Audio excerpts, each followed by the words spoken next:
The clinics weren't good for this country. The doctors knew what they were doing. I knew they were drug addicts. We didn't care about helping people out, just give them as many pills as possible. My guest today is a man named Chris George. Chris is an entrepreneur from South Florida who was responsible for opening up the first pill mill that became synonymous with the American opioid crisis. Chris owned and operated dozens of pain pill clinics that distributed hundreds of millions of opioid pills like Roxy's and Oxycontin. While what he was doing was technically legal, Chris got swept up in the federal crackdown that surrounded the early days of the opioid crisis. He came on to tell us about a ton of dirty, underhanded, corrupt things that the FBI and the DEA did to him that eventually landed him in federal prison for 12 years. We've never had anyone like him on the show before. He is the Scarface of pharmaceutical drugs. And for more content with Chris, go over to patreon.com/The Connect Show. Also, I have a quick tour announcement. On June 20th, I will be headlining at the Tempe Improv Comedy Club in Phoenix, Arizona. And on June 21st and 22nd, I'll be in the Dallas-Fort Worth area at the Big Laughs Comedy Club in Fort Worth. I got 4 shows there. Get your tickets at linktree.com/Johnny Mitchell. Okay, without further ado, I give you Chris George right here on The Connect with Johnny Mitchell. And there's like 20 people in the room. And they want to scare me into taking a plea. Like, we're going to show you what we have on you. And they start playing some of the phone taps. Here's how it's going to work. Your wife's pregnant. She's going to go to jail right now. Your mom's going to go to jail right now with no bond. And your brother, who's pleading out, that told us everything he did wrong, isn't going to plea out. He's going to go to trial with you and get life. That's when I see the lights behind me start to flash. And I didn't even think, I just hit it. I was driving like my life depended on it. Then I parked the car, hopped out, closed the door, and I started running. And he pulls out a burner, a shank, it's like 6 inches. And then he passes it to me. And he goes, here, that's yours. Don't ever leave the cell block without this. He was the reason I made it out of that place alive.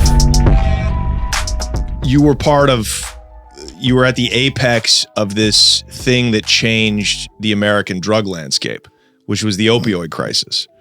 You're from Florida, which is ground zero for that. You grew up. Tell us about how you grew up, where you grew up. I mean, I grew up in West Palm. My whole life, I was born and raised there. My parents moved there, a while ago from New York. And we grew up in a nice area, like Royal Palm, Wellington. So, went to school there. Went to college around there. What did your parents do? My dad was a home builder. And then my mom worked for him for a little while. And then, they got divorced when I was around 8. And then she just kind of did real estate stuff, like realtor work and secretary stuff, like, for some property management companies. Yeah. Yeah. Do you remember when opioids first became a thing? Does that resonate with you? Did you know what drugs were at a young age? Yeah, I know what drugs were, but when it comes to these pills, I never heard of a Roxy before or never even seen one. So when I was in the, building houses and the market crashed and I went into this, I already had a steroid clinic. It was an online steroid clinic. So I can tell you use some of your product. I haven't used it in a while. You're a ripped kid. Yeah, it's been a while. But that doctor was like, hey, let's start up a clinic and I'll prescribe pain medication. And I'm just like, how's that going to work? Like, how are we going to get enough business for it? Is it really going to make it? It didn't seem like it would. Right. So you've got an entrepreneurial mind, though.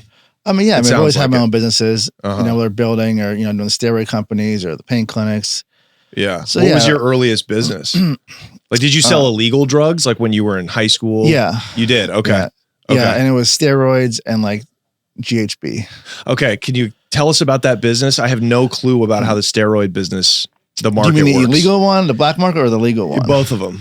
Okay, well, the illegal one was just in high school, because my dad was a builder. We knew a lot of older people, so we had more connections to things like steroids and stuff like that. So, why is that? Because they get them prescribed? No, because just kids in high school back then didn't have steroids. They didn't have access to them. Right. It was just harder to get, I guess. Nobody was doing them. So me and my brother did them in high school. We're the first ones. Okay. Now I know all the high school kids do it, but back then it was just me and him. So we got into, selling those. Where do you source them? It was from a guy, local guy. Then eventually I got them on the internet from Yugoslavia and just places in Europe. And I eventually got arrested for it because the package got stopped by customs. And, it was like a controlled delivery. Right. So I ended up, getting in trouble for steroids. Did you get a felony? Yeah. Wow. How old were you? God, the steroids were probably when I was like 22, 23. How were you successful in that? Like, how much money did you make? It was good. It was like maybe $2,000 a week. But I was in college. Now I was young, so it was good money for back then. Totally. And what are you selling? It was easy. So it's like you selling testosterone shots? It was testosterone, and then just stuff like to lose weight, just all different steroids. Dianabol, Deca, some were pills, some were injection. Just to mix whatever someone wanted. And most of that is legal, right? Like you can go get that prescribed to you, can you not? Yeah, they're all prescription drugs. They're not like black market drugs. But the way we got them, they came from some pharmacy somewhere. But by the time they got to me, they were out of the hands of whoever got prescribed it or made it. So it becomes a felony when you sell them on the black market, even though they are legal over the counter or possess them. Like it's like having a prescription drug, like say Roxy's that you don't have a script to. Right. It's a prescription drug. It's a legal, legitimate drug, but you still have to have a prescription to have it. So is selling any kind of over-the-counter drug or medicine when you sell it on the black market, could that be felonious? Could you get a felony for that? Oh yeah. Yeah, it is. So even like something that's not an opioid or a steroid, right? Name something that's over the counter. Wait, over the counter, but prescription. Yeah, well, that's what that means. Like Xanax or Valium. Right. So even that is, if you're selling that black market, that's illegal. Oh yeah. Wow. Okay. Yeah, so anything like that is. And so then when I got in trouble for the steroids, I was like, all right, well, I want to do steroids still, but I got to do it legally now because I'm on probation for it. Like I went to jail for like 6 months for it, but it was like easy. Like I had work release. Was that, had you graduated college at the time? No, I was in college. Where'd you go to college? At Florida International University. So I stopped going to college that time. I was pretty much done anyways. I was a non-degree seeking student, so I was just taking whatever classes I wanted. I wasn't trying to get a degree because I'm like, I'm not gonna work for anybody. I don't really need a piece of paper. But I was on probation for steroids, and I'm like, man, I gotta do this legally somehow. So I was going online doing the research, and now there's like HRT clinics that do this stuff like a lot. But back then there really wasn't. So I found some dentists that would prescribe it to me online, and so I got them like that for a while, and then I was like, you know what, I should open up a place that just does this. I'll find a doctor online and just prescribe them online to people because I think there's a good demand for it. People like me and just other people, older people, and people that want to work out with it. Yeah. So that's what I did, and we started the steroid clinic. Me and my brother, my twin brother. Okay. And how did that go? Did you succeed? Oh, it was great. Yeah. That we started in a couple years before the pain clinics. So it lasted all the way. When they arrested us for the pain clinics, they arrested us for that also. Okay, but this was a legal business, the online steroid. Yeah, store, it was prescription. Well, yes and no. Like if someone, my brother made it kind of illegal because like someone would call up and they would just give the guy, like they wouldn't have the doctor sign the script. They would just sign the doctor's name on stuff and just give him whatever. Right. He kind of made it like what could have been a real legal business, which they do all the time now, illegal. Sometimes they did it the right way, but not as much. And he ran it mostly. I was still building houses at that time. So, I was partners with him on it, but I wasn't like hands-on day-to-day activities of it. So explain how that works. So you've got an online steroid clinic. You're supplied by doctors and dentists. How does the consumer legally obtain that? You're middlemaning steroids to the consumer. No. How does that process supposed to work legally? Well, we weren't really the middleman. So we had the steroid clinic that had the doctor that worked for us. And then, we'd advertise online, or we were the first ones to ever advertise in a bodybuilding magazine. We had a full page ad in like Flex magazine, which is like, you're not supposed to do it for bodybuilding purposes. That's illegal. It's supposed to be for like people that have like testosterone deficiencies. So we didn't care. We just advertised wherever. And it worked really well because all the bodybuilders wanted it. So no, they just contacted us and we order them to get a blood test at LabCorp request. They get the test. A lot of people do have lower levels, or it's low enough where a doctor can say, yeah, I'll give you a little bit of testosterone. And then just give them a lot though. Or if it's higher, they'll just say, hey, I'm on stuff right now. So that's why it's higher. It's working for me. Oh, so they get the script filled, or they get the blood test and the script from the doctor, and then they bring you that script and you fill it. No, we do it all. So it was all online. It wasn't in person. Okay. So they're going to call us. We'll get the blood test.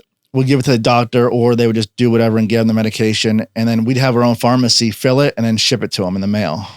Okay. So you're running the pharmacy. You're just using the doctors as like partners, basically, to fulfill the orders. Yeah, it was just one doctor. Okay. One doctor would do it all. We had a couple clinics at one point, so we had more than one, but like one doctor per clinic. That's all we really needed. I mean, it's real easy for them. Like they didn't really review a whole lot. It's like, oh, okay, your test is low. Here's some testosterone. And actually the patient would ask what they wanted. And then we just give it to them. Growth hormone, testosterone, whatever. Yeah. So the doctors are the ones that have the supply.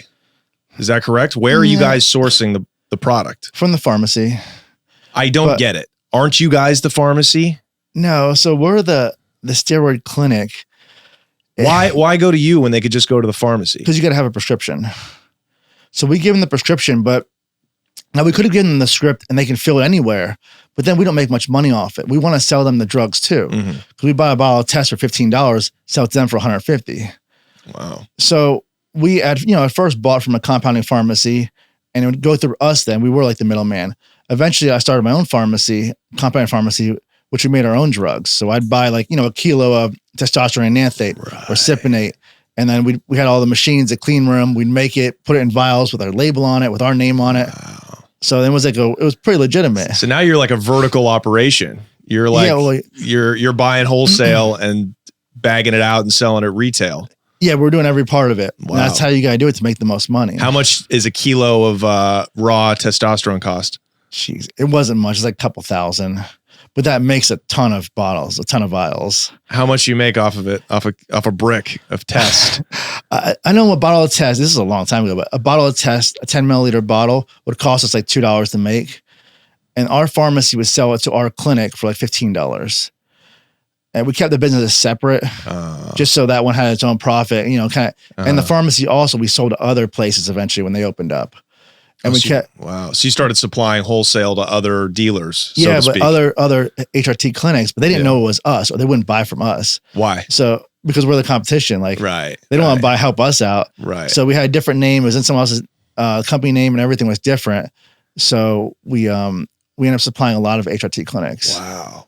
So where were you? So you basically are your own supplier. Your HRT clinic is supplied by your pharmacy. Yes. Where is your pharmacy sourcing the raw materials? Okay. So the pharmacy just buys, just like you buy your drugs from a distributor, a wholesaler, it's the same thing. They sell raw materials. They sell, drugs already manufactured. There's some that just specialize in that raw materials though. Like Purdue isn't selling oxycodone powder. Right. They'll sell you the pill made up, but they're not selling the raw powder. So you were buying raw testosterone from a distributor. Was that coming from overseas? Yes. It's all from China. Oh, wow. Okay. Yeah. So was that legal? Is it legal to buy large quantity wholesale testosterone from China if you're a pharmacy?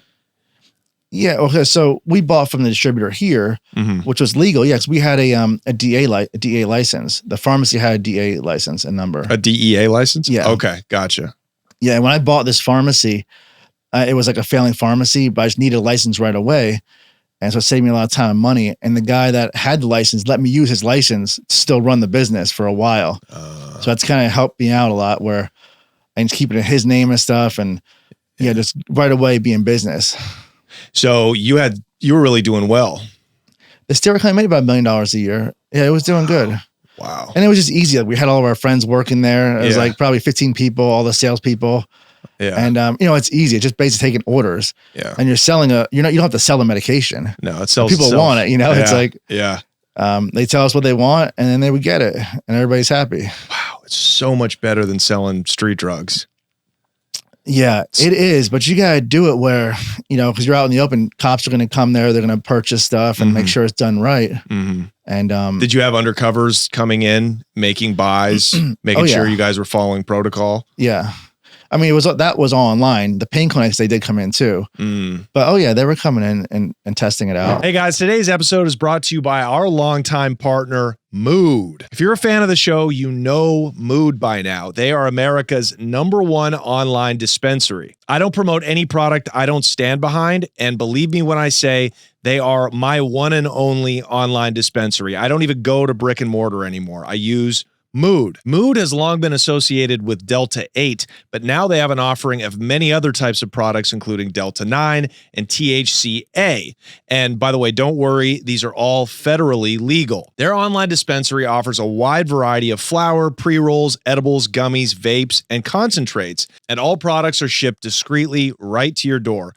I personally love the 25 milligram HHC soft gel capsules. I'm working literally all of the time on my interview prep, my new stand-up material, taking meetings, and new ideas for the channel. These HHC capsules really help me when I need to focus and get creative. Head over to hellomood.co to learn more about what makes them such a great company. And while you're there, use my coupon code CONNECT20 to receive 20% off your first order plus a free 5-count pack of gummies. That's right. You know about the freebies. Use code CONNECT20 at checkout at hellomood.co for 20% off your first order plus a free 5-count pack of gummies. Thank you so much to Mood for sponsoring the show. As usual, let's get back into the episode. How did the steroid business, the HRT clinic, the pharmacy, how did your brother turn that illegal? Because instead of having the doctor really review each chart and then sign the script, they would the doctor's name was Dr. Hauser. So they would just call it, just Hauser the script. And they sign his name on it. They would call it Hausering. They just thought it was funny, whatever. And they would just sign the doctor's name and then send it to the pharmacy, and the pharmacy fills it. So if they would have just done it where, the doctor actually did their job, it's not illegal. There's still tons of those places around. There's more now than ever. And, like I said, testosterone's a prescription drug. Yeah. There's a need for it. So your brother was essentially forging scripts. Yeah. I see. Just to increase the amount you could source, right? Yeah, and I don't know why he did it all the time, but also they'd give him too much. Like a patient shouldn't be able to call and ask for exactly what they want, like place an order and say, I want 2 bottles of this, 3 bottles of that. It's supposed to be decided by the doctor, kind of. Right. But if the doctor signs it, like it's really on them, not us. It's not us prescribing; it's a doctor prescribing it. Right. So the doctors either didn't review it or your brother signed for the doctors just to move them through. Or the doctor didn't care. They just signed it. Yeah. That's a big shock coming from Florida that you would have less than ethical doctors. How did this turn into a federal bust, an investigation? The steroids or the pain? The steroids. Well, the steroids kind of got wrapped up in the pain clinics. So when they shut us down for the pain clinics, like they shut down the steroid clinic the same day. They searched that office the same day. So it's all done at one time. Oh, so this ran for years. The steroid clinic was probably 6 years. Oh, wow. Okay. Yeah. And so you made millions out of that. Yeah. It was a good business. Wow. What were you doing with this money? You were a young guy. You're in your early 20s? Yeah. Early mid 20s? Yeah. Is your brother your twin? Yes, we're twins. Oh, wow. Okay. Gotcha. So what were your ambitions? Were you taking this money and then building homes? Was that kind of how you were moving the profits? I bought land with it. Not building homes was for customers where they financed it. Yeah. But it was just to live off of and buy things, cars and boats and houses and just live a good life. How did you know how to do? Was your father a good businessman, or how did you develop this business savvy so young? I don't know. He was successful, but I learned a lot from his mistakes too. But he was good at what he did, but he wasn't the best. He was in the right time at the right place, though, building in South Florida. And I think me and my brother having a twin, we're like always competing with each other. And that makes you better because it's like you're always in competition no matter what you do. Like it's or sports or school, or it doesn't matter anything. So I think just that competitiveness growing up, helped us in the business world. Totally. Were your parents proud of you when you had this growing steroid business? Yeah, they didn't know much about it, like how big it was, but they knew we were doing good. Like they were happy, but we always did good. You know, we were always doing something from a young age. So it wasn't really. Were they worried that you had a felony for selling steroids and now you're legally selling steroids? Did you have problems from like a parole officer? Because you're kind of like, you're on the map now, right? Yeah. So was that a fine line to walk? It was, but I had a prescription. So I'm like, hey, I got a script for it now. You guys can't do anything. I mean, even in prison, when I was in jail for the steroids, I was on work release. So I'd go out all day for work. I was doing steroids while I was in prison. That wasn't prescribed me, but I didn't care. I'm like, I'll still do them while I'm in prison. And I was. But then when I got out, I knew I had to do them, you know, find a different way because I'm beyond probation. Why were you using steroids? Just for working out, recreational purposes. For the chicks? No, I liked working out. It was like, if you're going to work out, and why not take something that helps you get bigger?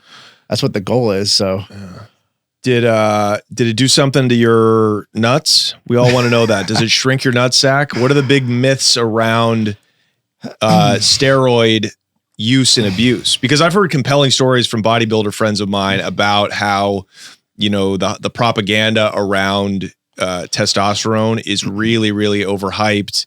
Can you explain like the benefits to it and then the side effects of it? I mean, so when you're on steroids, you're injecting testosterone in you, so your body stops making it. So yeah, your balls do get smaller. Makes your look bigger though. Yeah, probably. Yeah, it's an illusion. But so yeah, so they get smaller while you're on it. When you get off though, then they go back to normal.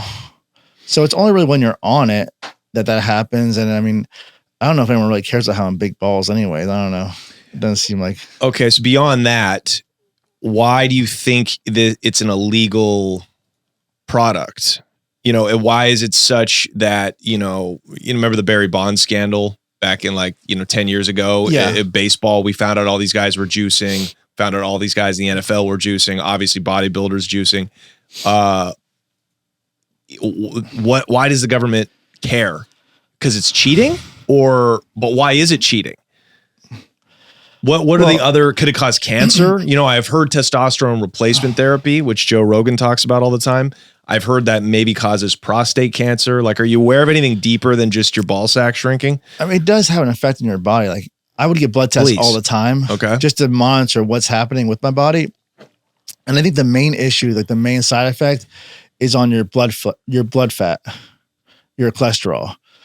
So it does, lower your HDL and raise your LDL, which is not what you want. Your ratio gets worse. Total cholesterol goes up. So it's bad for your heart. I see. And, but when you get off, it all goes back to normal. But, it probably does do a little damage while you're on it. That's why I don't do them anymore, because I've done them for, 11 years. Yeah. And now I'm like, I don't know. I'd rather not die too early. So I didn't want to keep on, taking that chance. Okay. So it's a heart issue. That's the main thing. I see. Now some steroids are bad for your liver too. Okay. There's only a couple like that, but some are toxic on your liver. The ones I was doing really weren't though. Which are those? I'm like Winstrol, Dianabol. Those are bad for your liver? They have this 17 alkali chemical in there, and they're toxic on your liver. Yeah. I see. Now, can you actually have permanent damage if you do them long enough, or if you get off of them, do you just go through a withdrawal cycle and then you're back to normal? Permanent damage on what? Your heart? Well, your heart or your liver, depending on what you're doing. Not from my experience. I got tested a lot. I mean, because it was so easy to get tested. I had the clinics where I would just send in the request and do it. So it would always go back to normal. But if you're on it half the time, half your life, it's still a lot of years. Yeah, totally. So I might have 6 years of being on it. So that's why I decided to stop. Yeah. Okay. So you got off of it. Did you get out of it before all the legal trouble, or was it recently, or going to prison? Is that what made you get off of it? Yeah. When I got in trouble for the pain clinics. Okay. That's when I got off the steroids. And since then I've just, 11 years in prison, I didn't do them. And then when I got out, I haven't done them. Okay. And there are steroids in prison. So it's like, you can do them if you want. Wow. But I would not, I didn't do that. Yeah. So you made a killing off the steroids as a young man. You're building houses. Tell us about that. What year you put what year did you start building homes? I was working for my dad when I was in college, from basically 18 on. Yeah. And at like 21, I kind of started my own building company on the west coast of Florida. It was still under the same company name, but it was more like my separate company. So that was going good. I built a lot of houses over there, and I was buying and selling land a lot too, which is really where the money was at, was in the land, especially back then in 03, 04, and 05, where the land was going up, doubling every 6 months. Wow. So that was just. Florida was booming. It was a great market, yeah. Is it why? Was that because everybody was moving from New York and the snow states, or why was it going up like that? That always helps. But remember back then, it was just so easy to get mortgages. Like anybody, I would sell houses, and these guys would be like, "Yeah, stated income." They would just say, "I make $300,000 a year." And I'm like, "No way, you do, but I don't care. Whatever, that's not on me." So it sounds like filling scripts, right? Like back then, it was the Wild West in Florida. Like, 0% interest rate. And then the adjustable rate mortgages got everybody, caught when the rates went up. Oh, yeah. Yeah. So that raised the values a lot. So when did you notice the turn coming? Was it 07 that you noticed everything started to fall? In 07, people just stopped buying. So I still had houses I was finishing up, but I was living on the west coast of Florida, and I'm from the East Coast. And at that point, I moved back to the East Coast. I still ran the houses I was finishing, but I started working at the steroid company then, helped my brother with that. But I wanted to do something else. And we had a lot of ideas that we were talking about.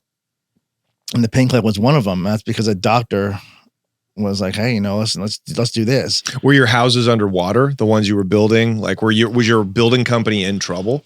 No, the building was fine because the buyer finances it. So I see. So you didn't put your own money into these builds. Some of them I had a loan for, some spec homes maybe, but most of them were pre-sold, and the buyer got the construction loan, so they financed it. Now, a lot of them did default on their loan. Yeah. Okay. So business just slowed down for you. For everyone there. Yeah. Just real estate construction died. Yeah. And I was like, well, that's okay. The steroids are doing good, and then we'll just do some other stuff. Right. What was your goal? Did you have a long-term goal with all this money you were making from the steroids? Well, I made more building houses than the steroids with the land. Wow. So you're killing it. You're a young millionaire for real at this time. Yeah. I had about $10 million in property when I was like 24, 25. And I thought that was going to be it. So that's all I really need to live for a while. Of course. Are you kidding me? Yeah. So it'd be worth 30 now. Yeah. So I was kind of relying on that. I felt like, I'm pretty safe. I have all this land that's paid off. And this money is coming in from steroids. Yeah. So and I can sell off land, a couple lots here and there, $50,000 a piece. So yeah, I thought that was pretty much all I had to do. So this is purely greed, and more money is why you chose to, and by the way, I'm not judging at all. Okay. I'm just stating fact. That's the reason you chose to go into the pills. Well, I don't know. I want to keep making money. I want to do something. Like I enjoy doing that. So, starting something new like that. Like I was in the medical field with the steroid company, but that wasn't like patients walking in the doors, all online business. So I didn't mind doing I would have done anything. That was just one of the things that came up. How did that opportunity present itself? That was the doctor that did the steroids for us, was like, hey, I can prescribe pain medication to people that are in pain. I'm just like, is that many of them? Like, just that? That's all we're going to do? He goes, yeah, that's all we'll do. And I said, okay, well, I'll get an office. It didn't cost much. I ran an office for like $10,000, with the first, last security. I built it out myself, a simple little build out. And we started that business just with that one doctor, me, and my girlfriend at the time. And did he tell you what the pain pills were?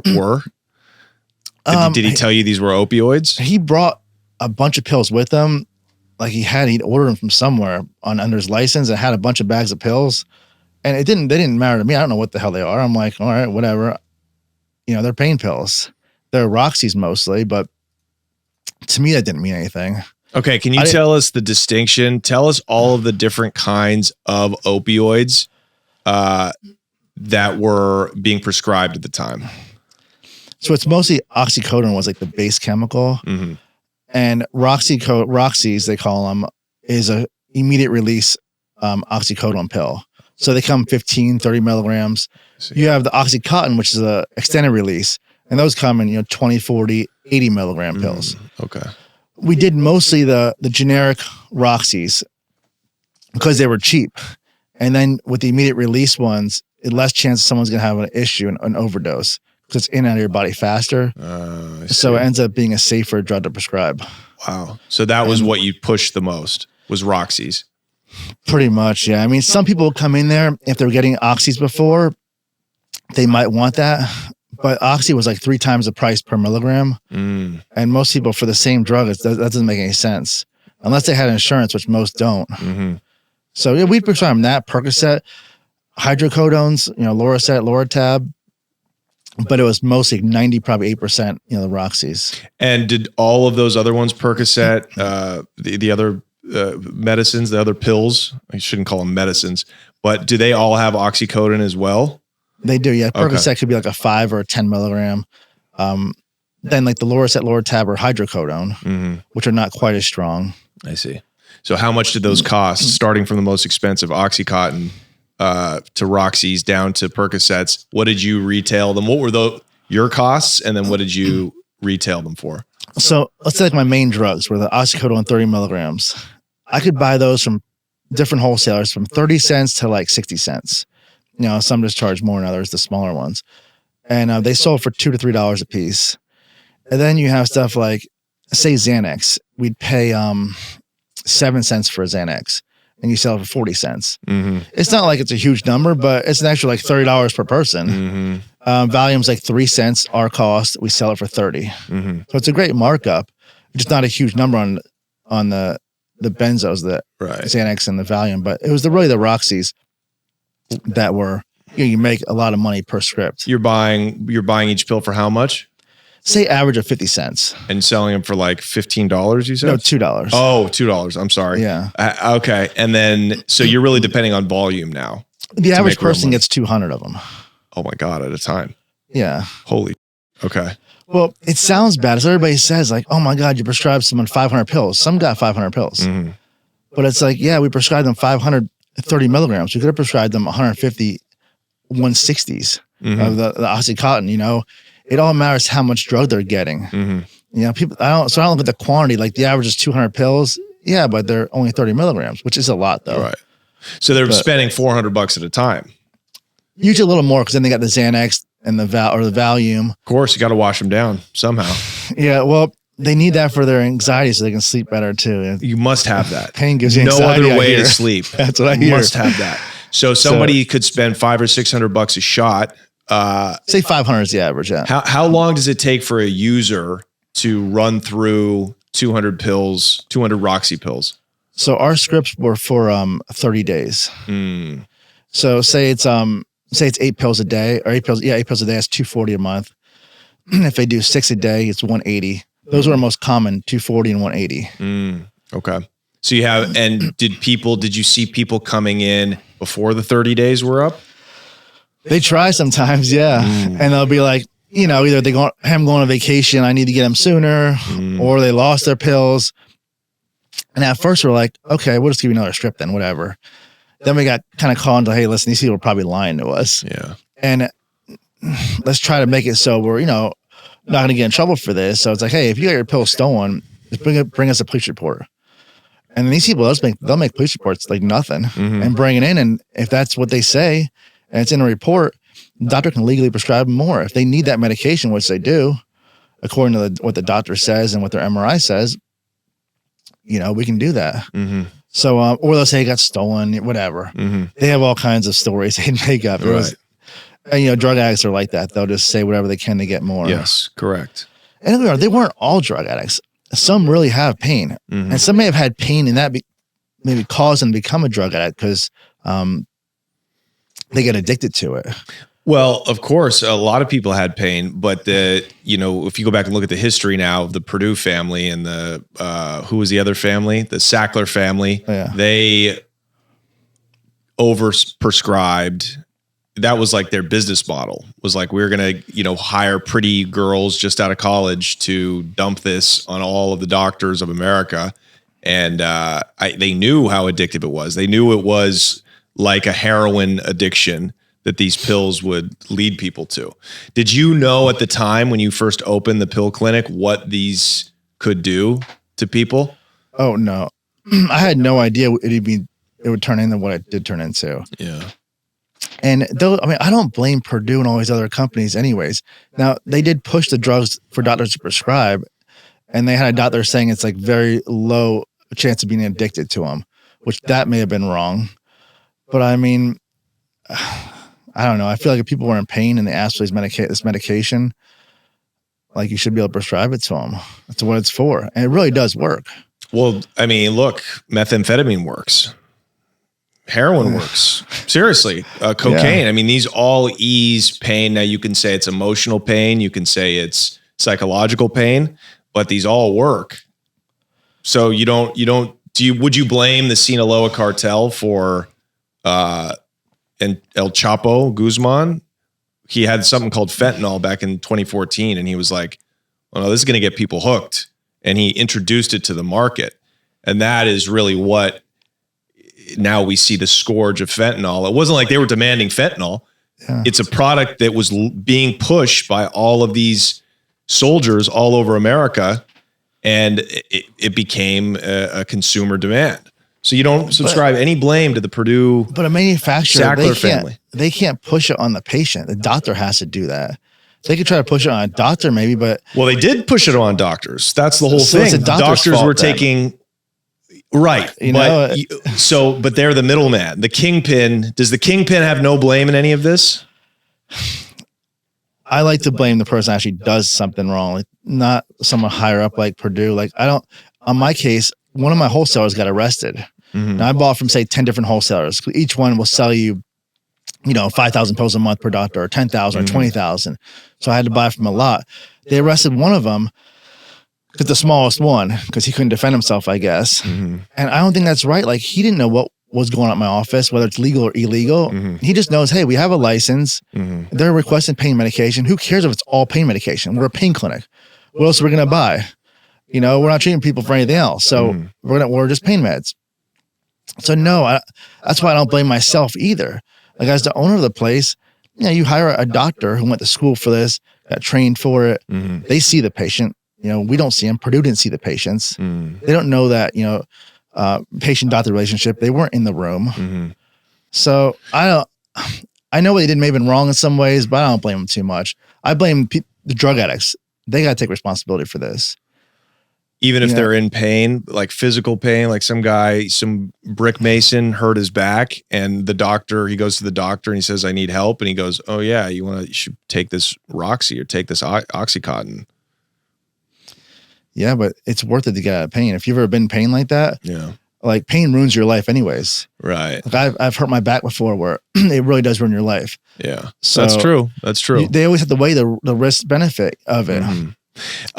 Did you start to see as time goes on and clinics are getting busier, did you see that your customers were looking more like junkies, like traditional drug addicts?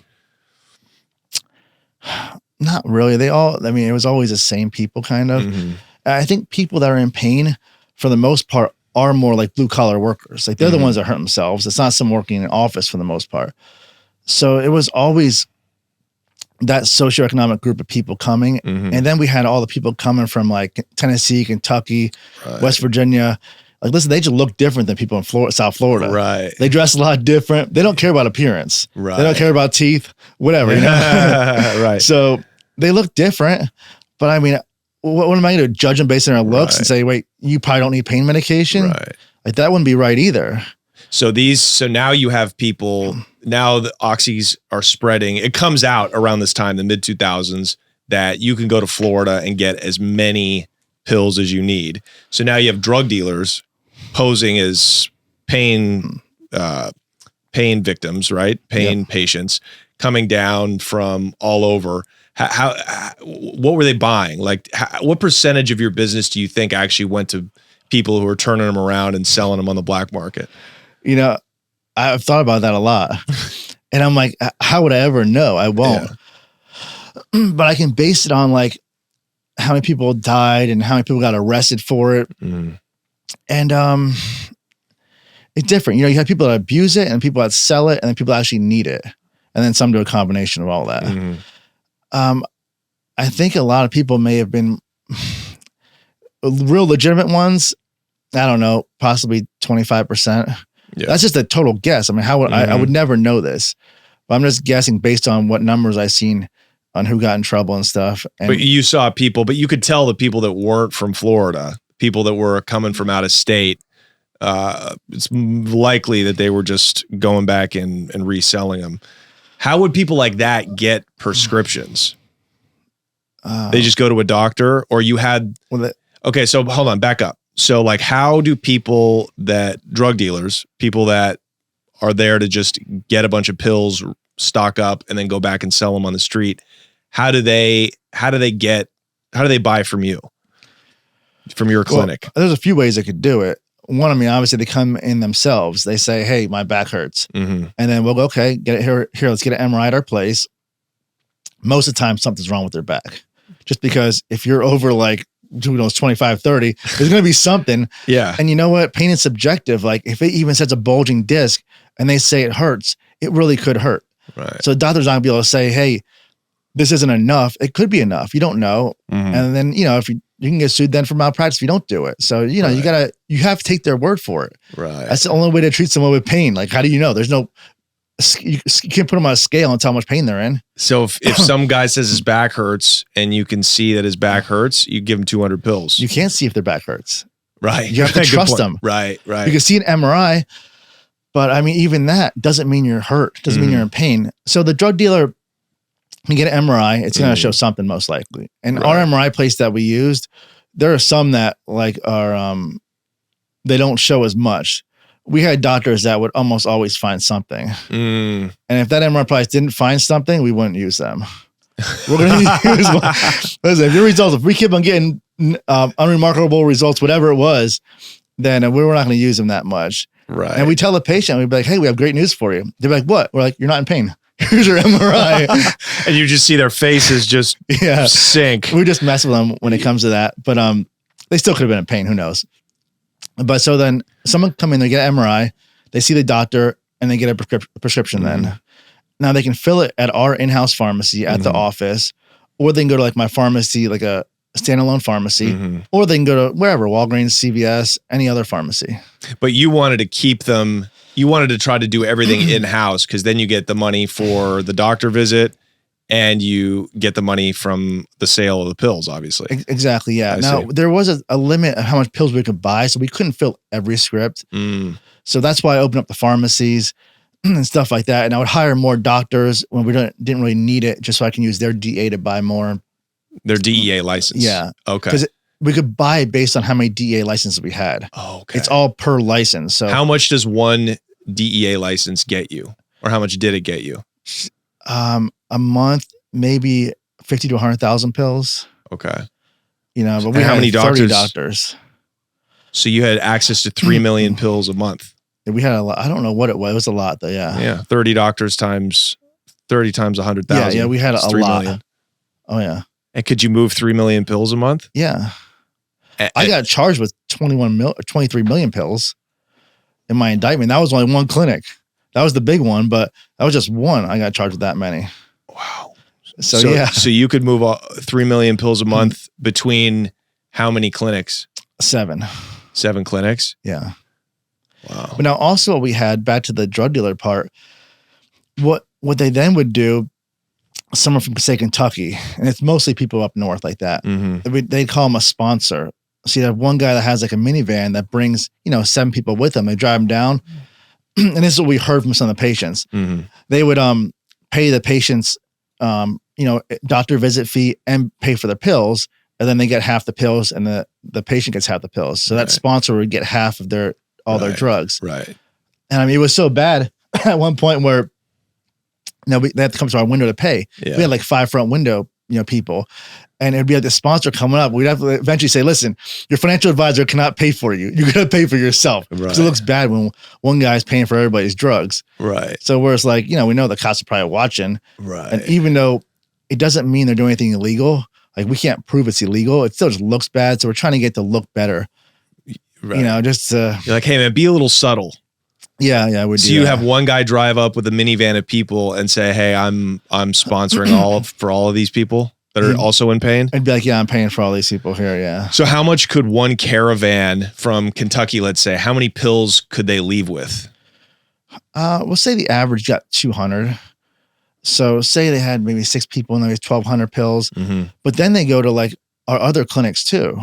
And do they use fake IDs or so you can sell at your other clinic to the same people that you just sold 1,200 pills over here to? Oh yeah. Legally or no?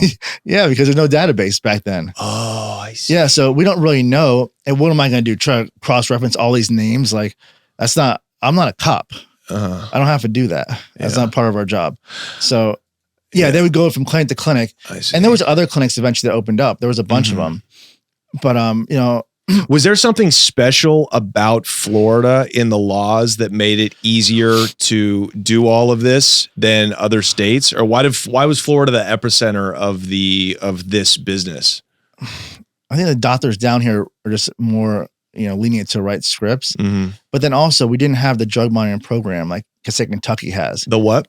A drug monitoring program. So Kentucky, you go to one doctor, you can't go to any other doctors because they look it up in their database and they see it. Hey, you're doctor shopping now. So Florida didn't have that. And they want to blame us for that. But for 7 years, they tried to pass the law to get this program in place and the legislature denied it. So it's like the state's fault, really. They want to blame us for it. It's their fault that people could doctor shop. But they would go to other clinics. We don't know how many went like that. And then when we throw people out of our one clinic, our big one, American Pain, like say a doctor would say, oh, this guy, he did this. I don't want to see him no more. We'd send him to another clinic. All right, we don't want to lose the business. And one of them actually was an undercover cop where the cop said, hey, the doctor asked him, do you drink? He goes, yeah, I drink 2 beers a day. The doctor's like, listen, I can't prescribe to you because, you might mix it with the pills and, die. He's like, I don't want you to die. So he calls me in the room. It's all on video. It's undercover cops recording it. I happen to get called in that time for some reason. Usually it wasn't me, it was the manager. And I asked the guy, I said, what's going on? The doctors don't want to throw people out. They want us to do it because they don't want any problems. Right. So he's like, listen, I told the guy, I told the doctor I'm drinking, but I'll stop drinking if I get the pills. And I'm like, that does sound right. Like, hey, listen, he's drinking now because he's not on the pills. If you're taking this medication, he won't do the drinking. But the doctor's like, listen, I don't want to do it. I go, that's fine. We'll take him out. I go, here's your money back. Go to this other clinic I have. Because he wasn't selling drugs. He wasn't abusing them. So it wasn't like I couldn't legally send him somewhere else to get like a second opinion. Now, we used to do it in our own office. We'd go from one doctor just to another doctor. But then they started getting mad at us. Like, dude, you're just sending him to this guy. And some doctors care if they test positive for marijuana in their system. Because we drug test them. I see. Some doctors don't care. So it's like, it's not illegal to do marijuana while you're on these, but it's, it's their opinion. It's their license. They can do what they want. So I want to make sure these people got their medication one way or another, especially unless they were doing something illegal, like, hey, we know you're selling drugs or, you have all these track marks on your arm from doing them. So it sounds like you tried to, according to you tried to obey the law while at the same time retaining as many customers as you legally could. Yeah, exactly. I want to, follow the law. And hey, if they abuse a system, they can do that. It's easy to abuse because pain's subjective. Yeah. So they can easily get away with it. And like I said, that's not my job. I'm the owner of the clinic. I'm not the doctor. I'm not a cop. So if they do something wrong, it's not my fault. I don't want them to. I'd rather them just come in for really being in pain, but how am I going to know? So how long after you open your first clinic with your first doctor, how long before it starts to expand? And did you notice that you're like, oh, this is going to be a profitable gig? So like the first clinic we had, like the first day we saw like 6 patients, which was a lot. I didn't think it was going to be that many, for a little while it was like 6. The next day was like 12. Then it went to like 20. Like it grew like exponentially so quick. It got out of control right away. And now looking back on, I know why, because my first doctor I had, he worked there 3 weeks and he died. And this guy, like he did not care about following the law or anything. So back then it didn't matter how old you were. You could be 18, come in there, even younger. everybody's getting 240 pills was like the high limit. I mean, he would tell me to fill the pills in the morning and say, hey, listen, just fill a bunch of 240 bottles of 30 milligram Roxys. So everybody's getting. And I'm like, all right, I'll do whatever. And so, yeah, they came with no MRI. They just said they're in pain and they got 240 pills. So he made it real easy. So we got, how did he end up dying? A car accident. Okay. So right away, it's kind of like selling illegal drugs. You know, you tell one person, one cokehead, here's my product, and they tell 5 people, and then their friends tell 5 people. They do. And then we tell them, hey, if you bring in a friend, we'll give you your visit for free next time. We did a lot of like promotional stuff like that too. But yeah, he made it real easy. You know, we didn't do drug testing back then. There was no MRIs, and everybody got like the highest like amount you can get, like that the manufacturer recommends. So that made it really take off from the start. And then after that, you know, I had another doctor that filled in right after him that I had lined up. And how much could your doctors make writing these scripts? Well, the first doctor I had, we were 50-50 partners in the pain clinic. After he died, the other doctors, it was just like you get paid per patient, say $75 per patient. I wasn't like a partner with him anymore. But he worked there 3 weeks. I know the third week that he worked there, he got paid $21,000. That was the profit, half the profit after 3 weeks for the third week. Just for writing $75 scripts for from $75 commissions. No, we were partners 50-50. Oh, I see. Gotcha. With the first doctor. So we were already making $42,000 a week after 3 weeks. Holy. Yeah, it grew really quick, fast. So it's already $1 million a year operation. Yeah. In the first month. And then I'm like, the next doctors, I'm not going to pay you half the money. I'm just going to give you $75 per patient. Right. And then that way I made a lot more money. And they still make good money though. Oh yeah. So, and now they're incentivized to write as many scripts as possible. Well, to see as many people as possible. Of course, if they write too low of scripts, people aren't going to come back to them.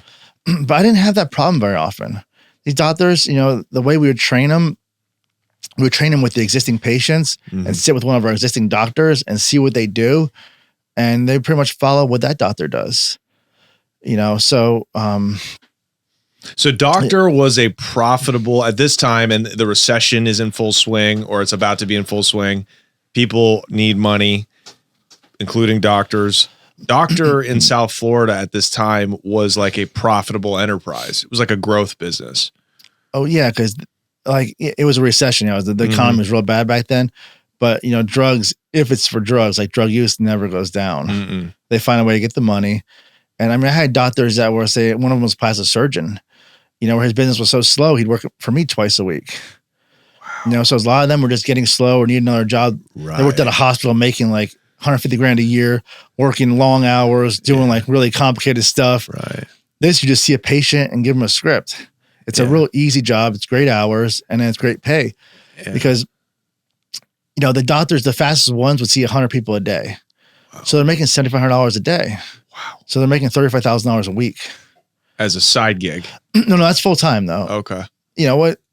Our main doctors would see 100 a day. Now some doctors might see 50 a day, the slower ones, but you know, they're still making, you know, almost $20,000 a week. So how much cash would one spot pull in a month? I mean, it's hard to say. I have to do the math on that. The biggest clinic would see 600 people a day. So say 3,000 a week. So say it's almost 10,000 a month. And she's bringing, I don't know, maybe $600 or $700 average per person with the visit. So yeah, I mean, it was a lot. That was the biggest one. Then I had one I saw about 200 a day. And then a few that would see like 50 a day or 30 a day. So you're raking in millions a month. Oh yeah. Yeah. Well, I mean, the profit was a couple $1 million, you know, a month. So this to me feels like how, when I talk to people from the crack era, you know, black guys from Harlem, it feels this same way, but with prescription pills, with opioids. It was an instant hit and the profits were more money than you knew what to do with.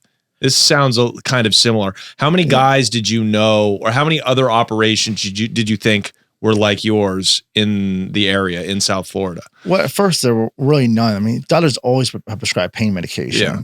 But like how we did it, not really anything like that. We made it real simple and we just specialized, coming every 4 weeks. You know, you get pretty much the same pills. So we made it real easy. Now that business model wasn't really around, but by the time it got shut down, I mean, there were hundreds of them. There was one popping up every week, it seemed like. Right. And they had said there was more pain clinics than McDonald's in Broward County at one time. You know, I don't know, that's what the news says. I guess it's true, but so there was a lot. Did you get into actually making your own pills and then giving other competitors wholesale product? Okay, so no, I did have my pharmacy that made the steroids. I was making pills also, but I couldn't sell to other doctors. I had to just sell them at the pharmacy. So I wasn't a distributor. I was just a pharmacist, compounding pharmacy. Okay. So I couldn't sell to other doctors, but we did make our own pills, which wasn't great because people don't want those a lot of times. They want the brand ones. They want the ones with the A or the M on them, the blue ones like that. You know, ours are a little bit different, but they were cheaper. So some people were, hey, I'll pay $1 a pill for those. And those are probably more legitimate patients where, hey, I don't care who makes it. It's the same drug. And it really was. Right. So, yeah, we did make our own, but the best sellers were obviously the brand ones. Okay, so where do the raw materials come from? Like who was your re-up? Who was your supplier? I know you said you had multiple suppliers, but how does this huge industry, where does the manufacturing come from? Can you explain that, the supply chain? For the ones I made or the ones I bought that were made? No, I'm talking about the ones, the brand name pills. Okay, so the main ones were Mallinckrodt and Actavis. Those are the manufacturers. Okay. Now, those are like, you know, worldwide companies. They're all over. I don't think they're even based in the U.S. Right. Pretty sure they're not. But they had plants here and they have plants, you know, overseas. So, you know, they buy the chemicals from China and they make them here. Okay. And then they make them and then sell them to distributors. Right. And the distributor sells them to us. We don't ever buy from a manufacturer. I see. They'll never sell to a I see. doctor's office or a pharmacy. So you never had any ambitions to become distributors? Oh, yeah. Oh, I wanted to. The one, yeah, of course. Why am I not surprised? That's the easiest way to make money because they're just buying them and just selling them for a markup. Yeah. But to get a license, like to do that, is really tough. And it takes a lot of time. So the one guy that got arrested on my case, I was in the process of going to buy his company. His distribution company. Yeah. Like we were in talks to do that. So because I wanted that. Then there was some other company I offered them a ton of money and they almost took it. But I mean, I offered them, God, it was over $10 million for their business. Wow. And they just wouldn't do it. But the smaller one that I was trying to do, like he didn't know where to get the pills from. He wasn't set up with all these different manufacturers. So I had one of my other wholesalers say, listen, this guy at Medical Arts, he needs pills. Will you guys sell him pills? He's going to sell them to me. And they're like, yeah, sure. Like we'll sell to other distributors. And they are a distributor. Usually they sell to the end user. But so I got him more pills than he could ever get. And he didn't know anything about limits or anything because he wasn't really in this business. I kind of found him just by research on the internet. And so then he was like, I was like, how many can I order? He's like, well, what do you mean? How many do you need? I'm like, I don't know. Give me like 400 bottles or 500 bottles, like 100 pills per bottle. He's like, yeah, that's no problem.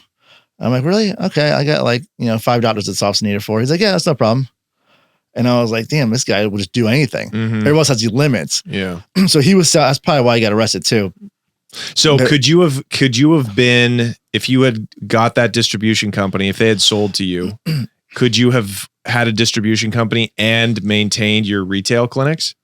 Oh yeah, of course. Wow. Yeah, because I think if we take insurance, there may be some laws about that, but we didn't take insurance. So people like Purdue and the Sackler family, right? These now infamous, pharmaceutical giants, barons.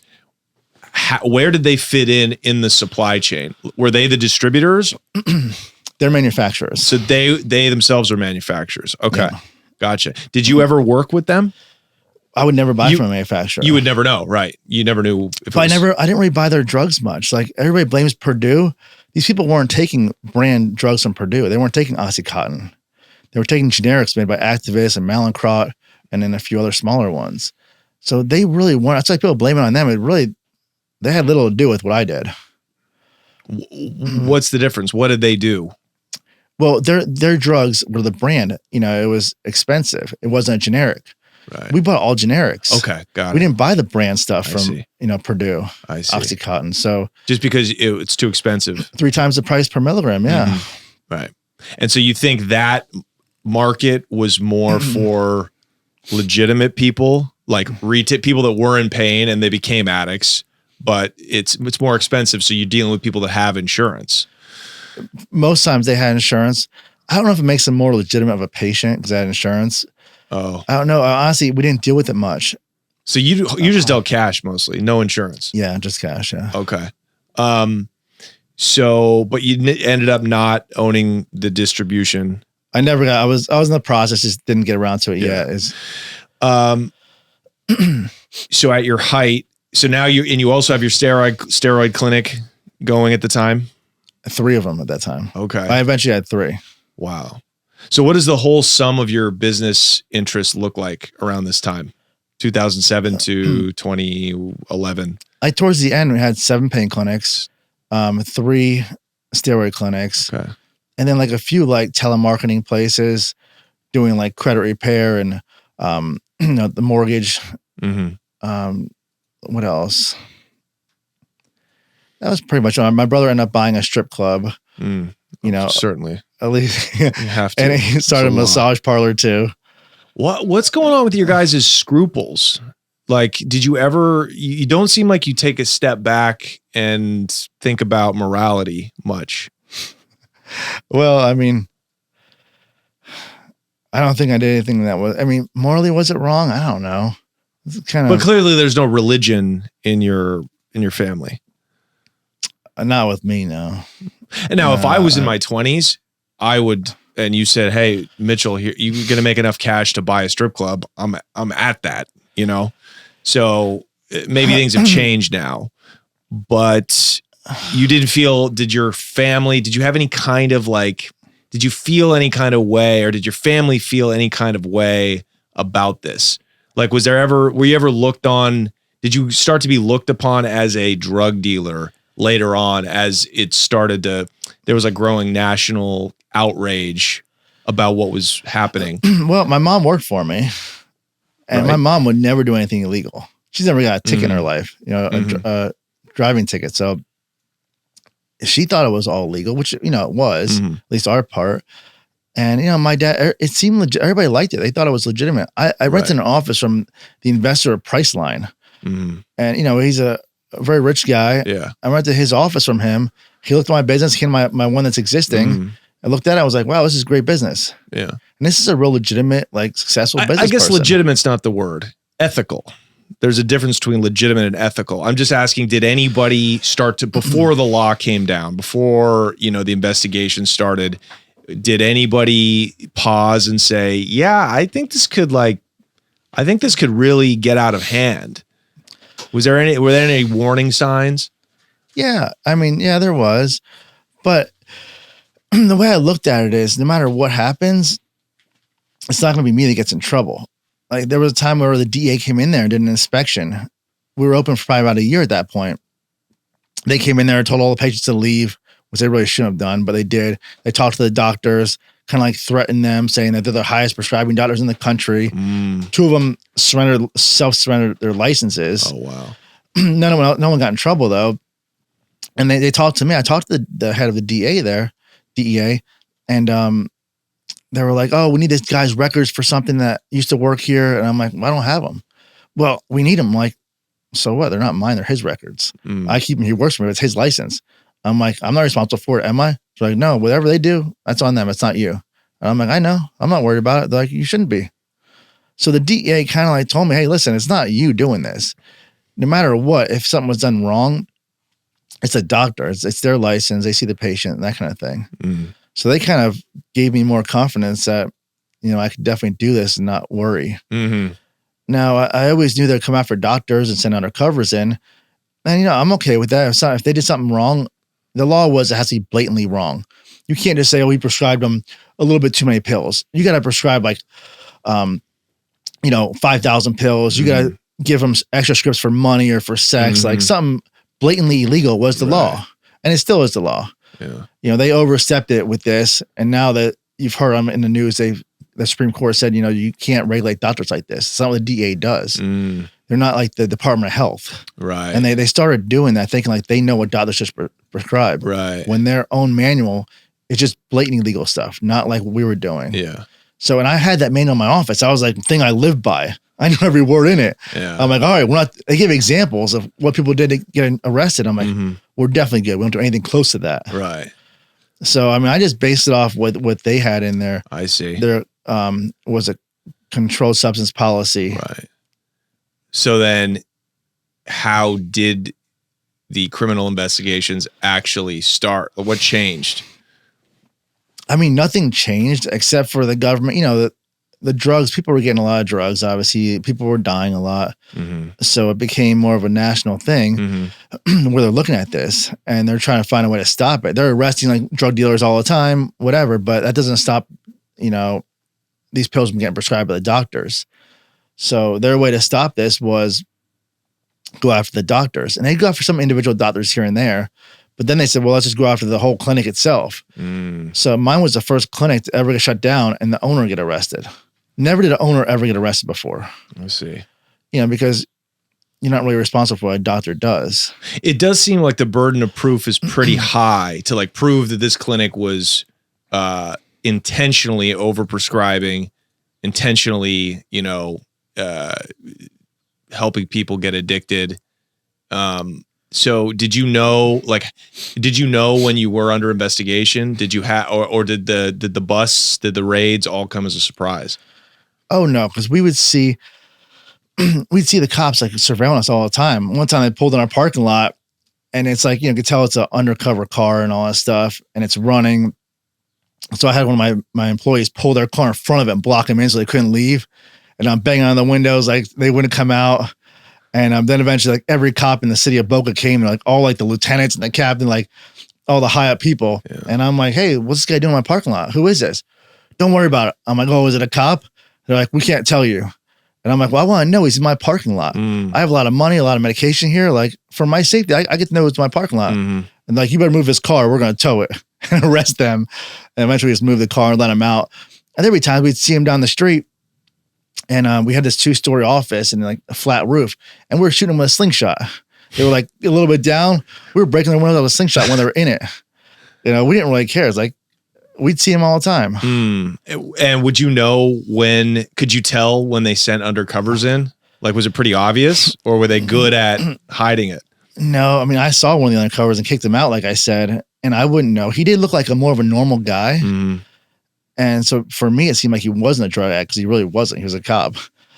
But no, we have 500 people come in the office a day. Like, I'm not looking at these people. Like, I don't see hardly any of them. Yeah. I'm in the back if I'm even there. Yeah. Like, I just don't have any interaction with them, really. Okay, so then what is the illegality? How did they start building the case? What did they get on you? So, walk us through that. Well, they eventually tapped my phones so they hear our conversations, and there wasn't anything illegal said. Now, they'll use things I said like they're insensitive, people dying or laughing about it, but that's not illegal. There was never a conspiracy between me and a doctor recorded. Because remember, it has to be me telling the doctor what to do. That's what I pled guilty to, is me telling them to write certain scripts and this and that, which I didn't do. But I pled guilty to it.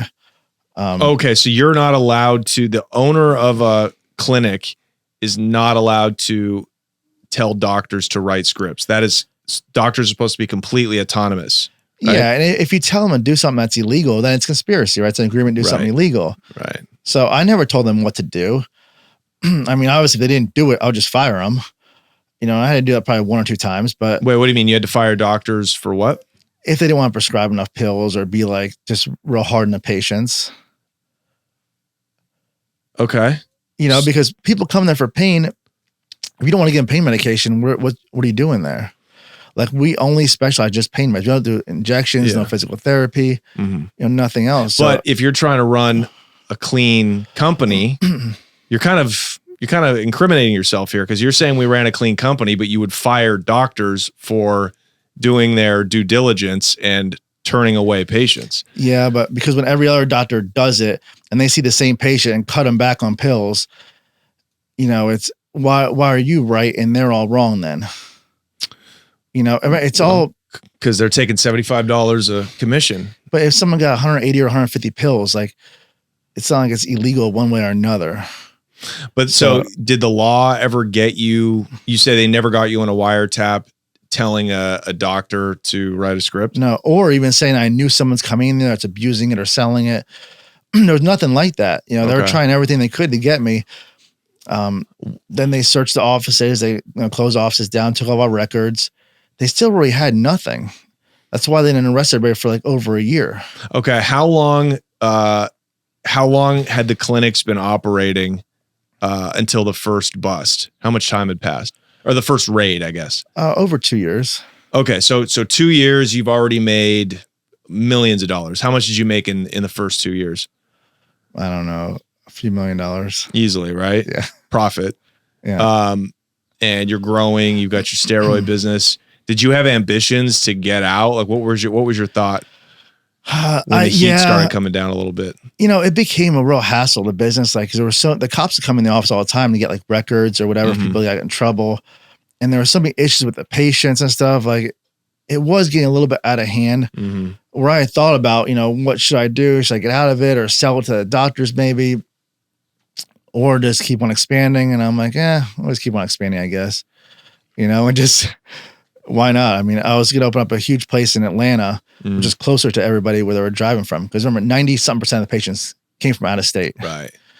So I was going to rent some like big corporate office in Atlanta. It was like 200,000 square feet to put an MRI, the pharmacy, and have like its own parking lot. Like it was going to be really nice and close to those states up there. So I was back and forth. We're going to open up clinics in, St. Louis also and Louisiana. It's hard to stop something when it's doing so good. Yeah. And then it's like, what the law is, you're not breaking that law. So why stop? Did you get a lawyer at this time? I had lawyers the whole time writing me up, SOPs, standard operating procedures. I had them even on retainer. I'd go to lawyers and they'd be like, listen, you're not doing anything wrong. Don't worry about it. Yeah. What's the issue? I go, I just want to make sure and they look at it and go, no, nothing's wrong here. Did you present that when you went to court? Like, did you present like what the DEA, did you document the time that they came in and said, oh, you're fine? Well, did you use any of that in your defense? I didn't go to trial, so I would have in trial, but I pled out, so I didn't get to really defend myself like that. But of course I would have, yeah. Continuing on now, so you're 2 years in when they first raid and they demand to go through all your files and stuff. They took all the files. Okay, they took all your files. Did you close that clinic down, or what did you do about that? So they came in and closed, I don't know, I think 4 of them down at the same time. And the steroid clinics, not even every one, but the other clinics, everybody just quit. They're all scared, so they all quit. And then for like a month, like nothing happened. No one's getting arrested. It's like, well, what's going on here? So I was like, well, screw this. I'll open up another clinic. So I did open up another clinic in Georgia. And I had my same phone number, so it rings nonstop. So we just said, "Hey, the American Pain's up here now," and that was the name of your company. Yeah, American Pain. Yeah, one of them. Yeah, we moved it up to Georgia, and I hired 3 doctors right away, and started in business there. I did that for a couple months. Eventually, the police up there were just too hard. They came in, scared the doctors and stuff, and they didn't want to work no more. So, but it was good for a little bit, and it's like, why would I stop? So you can go, you could pick up like a crack dealer picks up and moves to a new town and like opens up shop in an abandoned building. I'm serious. This is how you operated your legitimate pain clinics. That's wild. So you could go make make $500,000 in a few months in a different market. Oh, it was real easy because I already had all the patients too. Right. And plus I know how it has to work. I know how to get the doctors. I know, I can set it up real easily. Are the laws different in Georgia, state to state? Like, are the laws different in Tennessee or Georgia than they were in Florida? I mean, federal law, no. There's some state laws, but really, pain medication is the same anywhere. There's no law on pain medication, like what you can prescribe, like how many. The manufacturer has a recommendation, like a high limit, but you can prescribe more than that. You can do off-label dosing. So it's not like there's it's like black and white. Like if you do this, you're gonna get in jail with that many pills, unless it's like blatantly, illegal conduct. Okay, but didn't you think it was weird that you were getting raided and phone tapped and picking up and moving around, like a street dealer or like a illicit drug dealer? Did you feel like, there's got to be something? The feds don't just come after me to lose a case. So what was really happening? And let's just talk about that. Tell me what other evidence they gathered on you before you got indicted in the case that sent you to prison. So there's not like evidence on me. There's no like physical evidence or paperwork to show I did something wrong. What they did is, they arrested and arrested 14 doctors. They didn't even arrest all of them. Some just get to walk free. I don't know, for whatever reason. I guess they were great cooperators. But eventually the doctors cooperated, and any doctor that pled out in my case only had to plea out to like money laundering. Right. I had to plea out to all the drugs and everything. All they get's money laundering. So they gave him this really great deal because they didn't want to fight the doctors in court because they know they're going to lose. Oh, the feds knew they were going to lose to the doctors. Oh yeah. Why? Why is that? Well, because they know they don't have anything. They know they can always go, hey, listen, it's my medical judgment what to do here. Right. Look at the law. Look at your manual. Right. I didn't do any of those things. So they just gave the doctors they just scared them and gave them like easy plea deals. They got 2 or 3 years on average. So that's a lot if doctors think they can actually win in court. Well, it's a lot better than facing life though in jail. So sure. The ones that went to trial in the federal case, there was 2 of them. And then they charged them with all kinds of murder charges, whatever, life sentences. So it's like 9 murders on that one. And the murder charges are from people that overdose. Yes. And the people that prescribed the drugs that killed them, those people are charged with murder. Yeah. And your brother was involved in one of those, right? Yeah. I'll just say like the federal case though, where I wasn't involved in the state or my doctors weren't. They beat every one of those charges. Like the doctors did. They weren't found guilty of any drug charges. So if they're not guilty of prescribing drugs illegally, I'm definitely not, right? Because I didn't even prescribe them. They did. So that kind of exonerates me here that they won. And me knowing they won, I know I definitely would have won too. The problem was for these doctors to get this sweet deal, like 2 years in jail, 3 years in jail, they got to say something about me.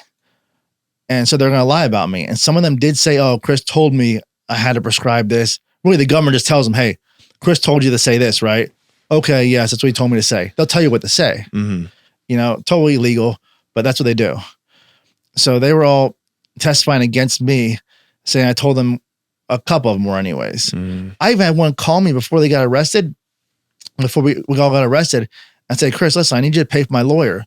If you don't pay for my lawyer, I'm going to have to say what they want me to say. That's not true. And I recorded them too. I recorded and everything in conversation. Wow. I know I illegally recorded them, but whatever. He was trying to extort me to get a lawyer, or I'm going to lie and put you in jail. So that's the problem with like. Hang on, Chris. Hang on. I got to scrutinize you here a little bit. If you say these doctors could easily beat their cases for prescribing pain medication, why is 2 to 3 years for money laundering a sweetheart deal for them? If I can beat the feds in trial, I'm going to beat the feds in trial. I'm going to take it to the box. I'm not going to plead out. 15 people pleading out? And if they can beat their cases that easily, then why are they rolling over on you? Okay, well, I understand your point, how you see it, but it's not actually right. So doctors usually they're not criminals. They don't want to fight the government, right? They don't want to risk going to jail for life. Right. You lose one of those charges, you're in jail for life. Right. So you always have to weigh it out and say, dude, if I only get 2 years, I don't have to risk going to trial. And they know how the feds are. They know how corrupt the whole system is, where you're not getting a fair trial. No. You can go to jail if you're not guilty. So it's like, and that's what I worried about too, is, hey, I didn't have to tell them to do anything illegal. They might just say it. What if the jury believes them? So you're saying these doctors pled out to money laundering charges. How is that money laundering? I agree with you there. I don't see how a doctor who's legally writing prescriptions and getting paid a commission is money laundering. Can you explain that a little bit more? That's just what they charged him with. They said, hey, they had to give him some charge that has a maximum of like, say, 5 years. Knowing that when you plea out, they cooperate, they'll end up with like 2 or 3 years. So, and it's scary going through this where no one wants to go to trial. And it's not easy. Trial's never easy. The trial they went to was 2 months long. That's like a serious trial. Right. And, you know, who wants to go through that? Hiring lawyers and risking your life on it. Like, if you can get away with a little bit of time, not have to go through that. A lot of these doctors are pretty old anyways. They're not really gonna be doctors much longer anyhow. So, right.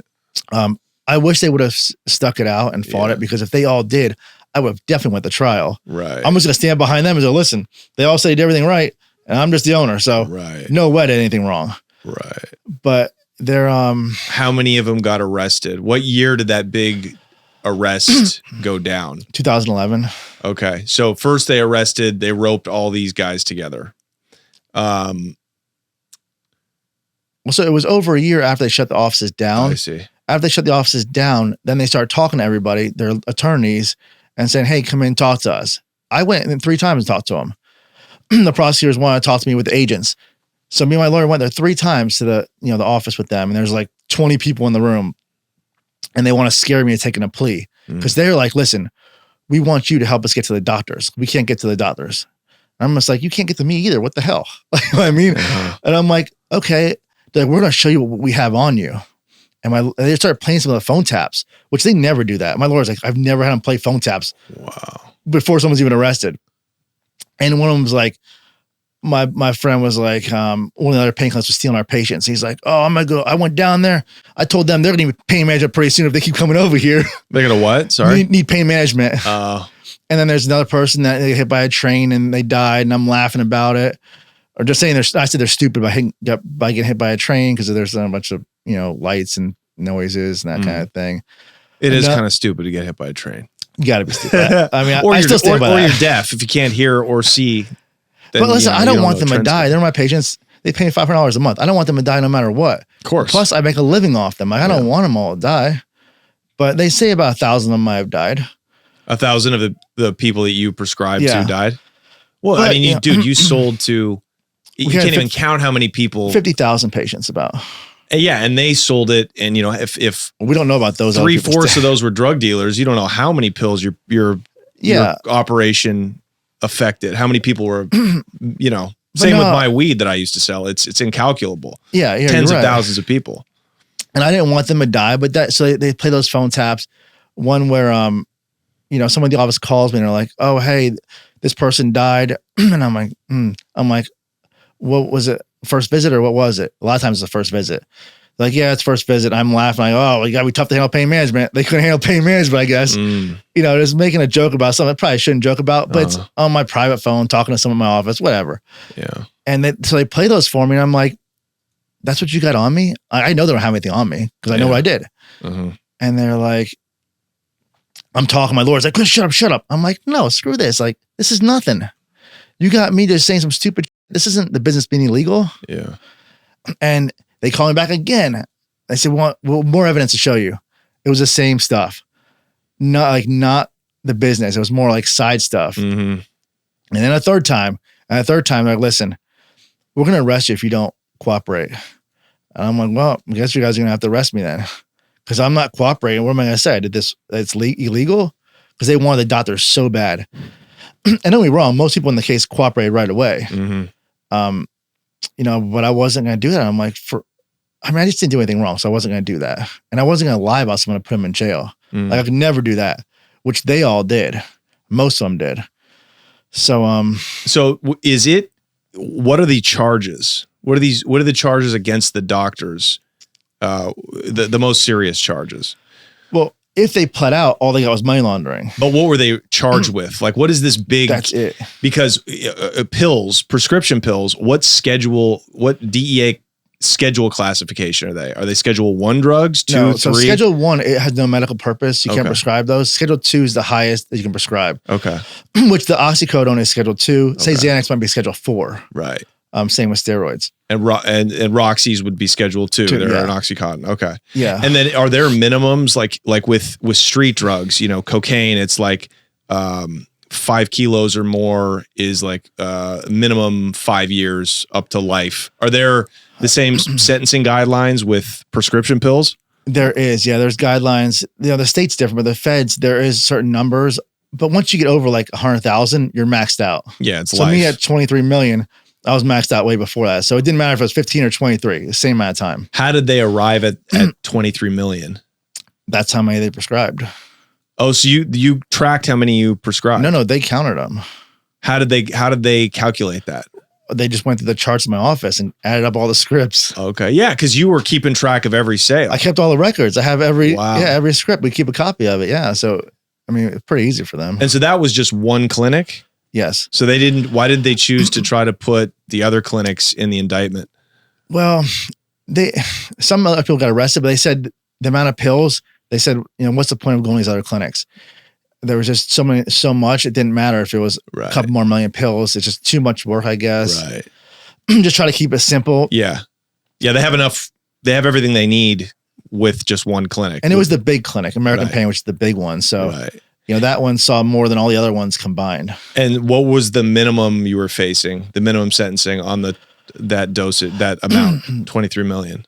So Roxy's doesn't have a minimum mandatory. Okay. There wasn't a minimum mandatory on it. The maximum is life, though. Yeah. When someone dies, but there was no minimum on it. Did they have any bodies on you?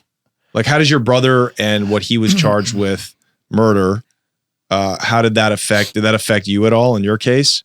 No, because that was a state charge. There was one person that died from a clinic that I really had anything to do with.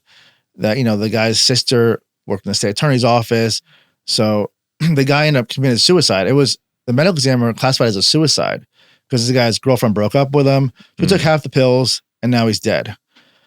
And now somehow my brother and the doctor are getting charged with murder. The doctor went to trial and beat it. Oh, wow. My brother already plowed out in the Fed, so he couldn't really fight the state case. But use all that other stuff against him. So he's pretty much stuck with doing the murder charge. I see. So your brother had already been convicted in the feds. Well, or he not pled out? Yeah, but he was already talked to them, gave all the information. He couldn't turn around and fight them too. Okay. So was this was he part of your indictment, or did you guys have separate cases?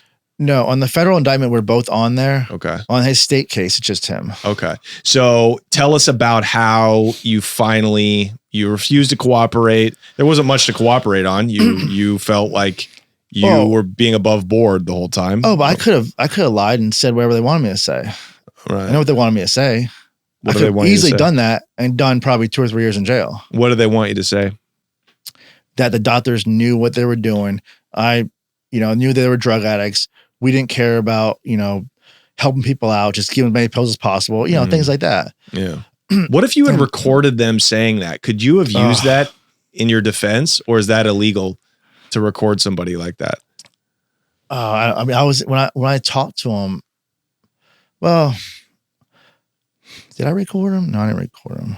It just sounds so, it's so dirty.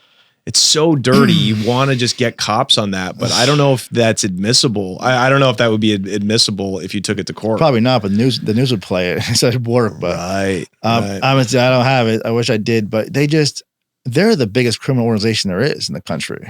The feds. Yeah. I mean, they're the real criminals here. I actually agree with you on a high level. I agree with you there. There may be some that aren't. I don't know. I never met one that it wasn't, but yeah, it's. They really do think it was illegal. I'm not saying they don't think it's illegal. They're just wrong.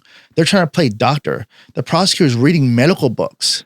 The law is actually blatantly illegal. You don't look at medical books to see what alternate treatments can be available. That's not for you. That's a Department of Health issue. Right. And we had Department of Health issues, complaints from whatever pharmacies would report us. We beat every single one of them for overprescribing. And that was actually based on medical standards, which is not what the DEA is supposed to do.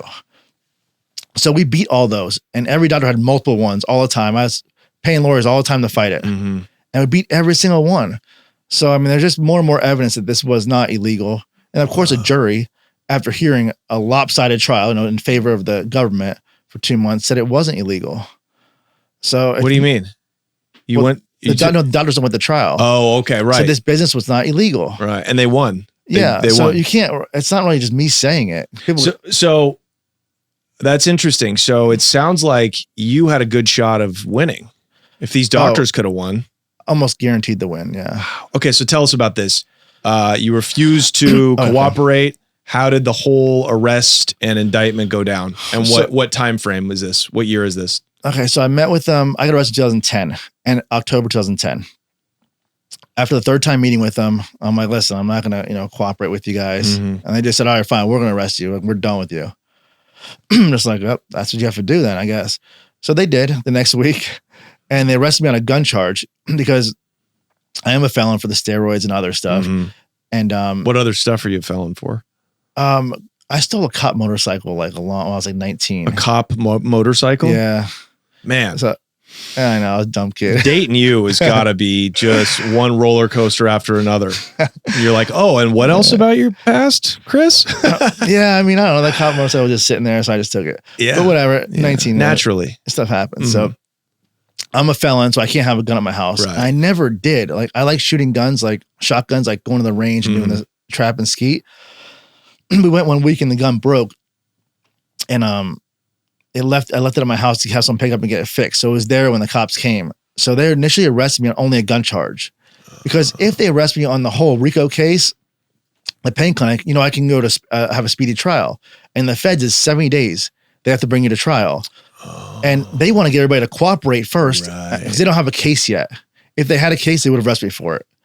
So they arrested me for the gun charge. And I'm like, yeah, big deal. I'll bond out. And then I'll get out and I'll fight this case. I'm not too worried about it. Well, I've been arrested a lot, probably 15, 20 times in my life. You always get bond. And this time, they didn't give me bond for a simple gun charge, which I'm facing like 15 or 20 months on or something like that. And that's just felon in possession of a firearm? The reason I didn't get bond was because at the bond hearing, the lead FBI agent said there was 2 undercover tapes. One undercover wore a wire on me twice, where I'm hiring him to kill a witness, which obviously I don't have those. They didn't give me the tapes, but they're saying it to the judge. They're also saying I left the country, which I didn't do. They're saying all this stuff about me I didn't do. Just lying. Wow. So the judge, of course, denies my bond. I'm honestly, if I was him, I would have denied it too.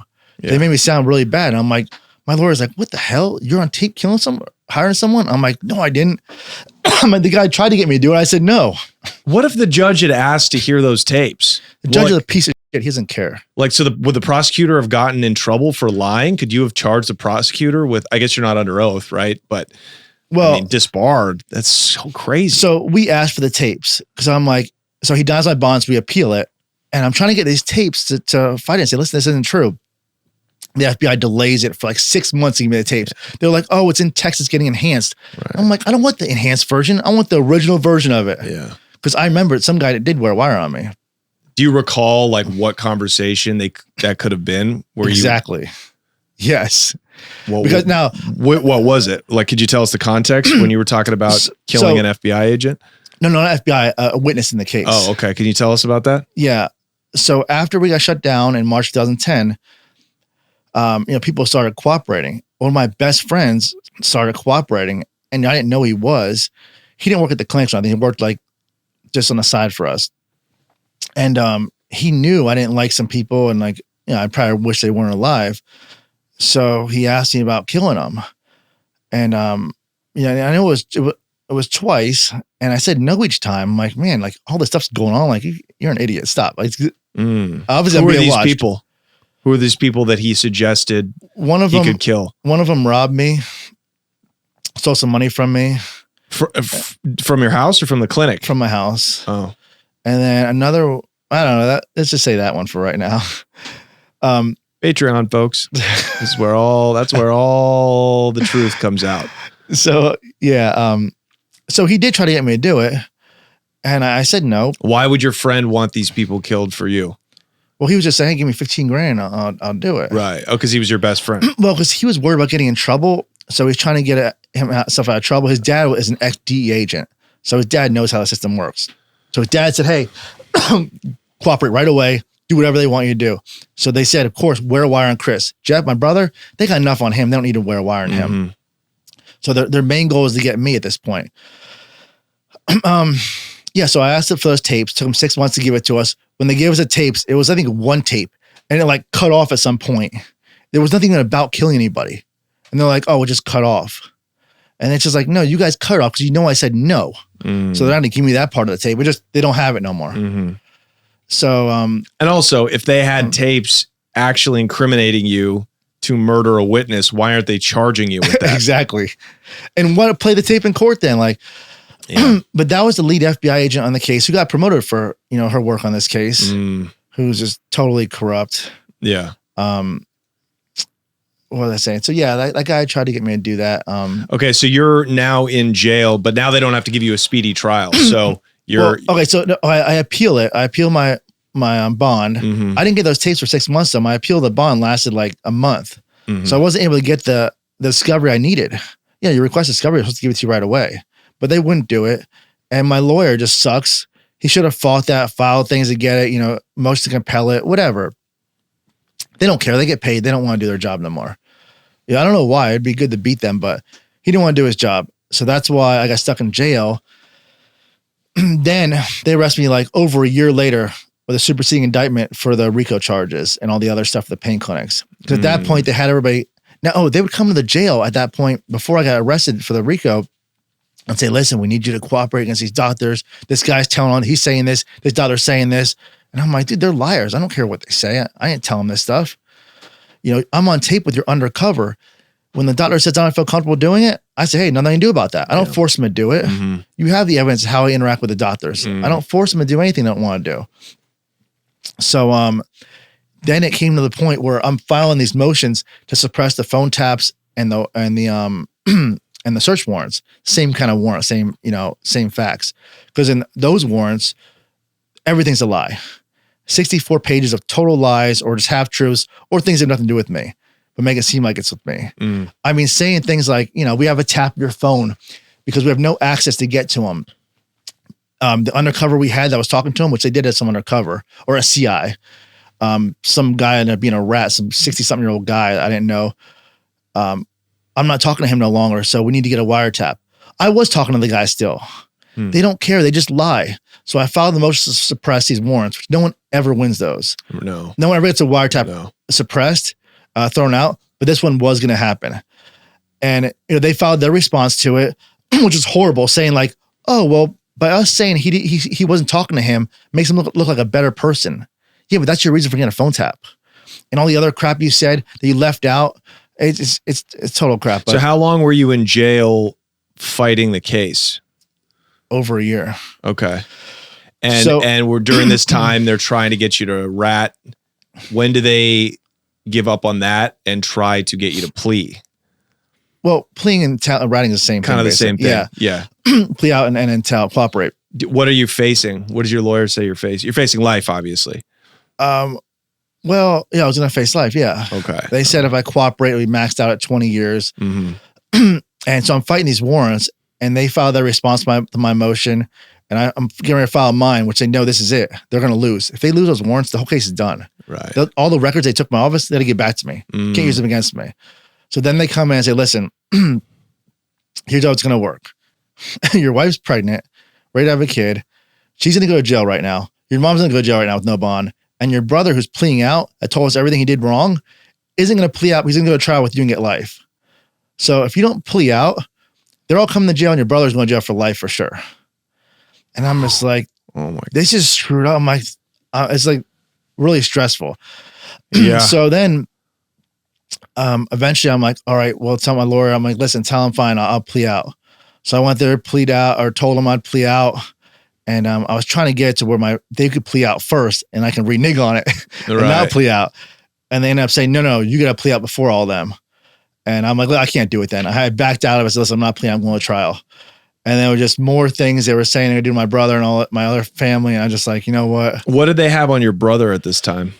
So like he did a lot of illegal stuff. Even at his pain clinics, like he has sold pills out the back door, like stole, he did a lot of stuff. Kind of like with the steroids. He was the more blatant cowboy one. He didn't mind breaking the law at all. He's like, why would I risk my business to break the law for a little bit of money? Like I had a legitimate business. Why I'd do that? He didn't care. So do you think your brother was the reason that the feds started coming down on you guys in the first place? No, because I I sold the most pills. There's a number of pills that did it. Okay. And even at the end there, my brother wasn't allowed to talk to me while I was in jail at first because he's cooperating. I wasn't. It's like they said you can't talk to your brother. Oh, so he was cooperating against the doctors. Well, not really. Maybe on some of his doctors that worked for him, not the ones that worked for me, really. And they eventually told him he can come to jail and visit me to get me to cooperate and plea out. So they sent him to jail. He's like, "Listen, dude, you got to plea out. You know, they're gonna screw me and they put me in a bad spot where it's like, what am I gonna do? Fight this?" And I should win, but he's going to jail for life then. So then they said, okay, fine. Let's Chris, plea out. You're going to get 12 years. We're going to cut it in half. So you're going to get 6. On 6, you serve like 4.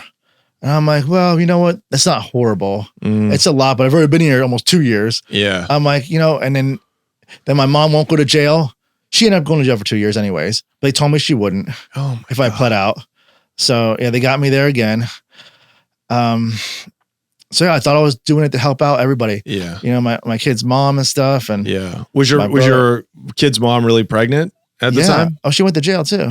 While she was pregnant? No, they let her have the kid first, then went to jail. Oh, for what? Now, what did they get your mom and your baby mom So they ended up for? charging them with like the money laundering, like wire fraud, like small charges. Nothing major because, you know, that was part of the deal was they shouldn't even get anything. At least my mom. My mom was a secretary there. Yeah. She had no like leadership role in the case or anything. Right. So it was just a real hard decision in my life. Wow. Because you knew you could have beat it. Yeah. But if I beat it, I'm gonna bring my brother down, get him life. And then so the feds were saying if you take us to trial, we're gonna ask for the maximum because we know we have your brother. Your brother's gonna be found guilty.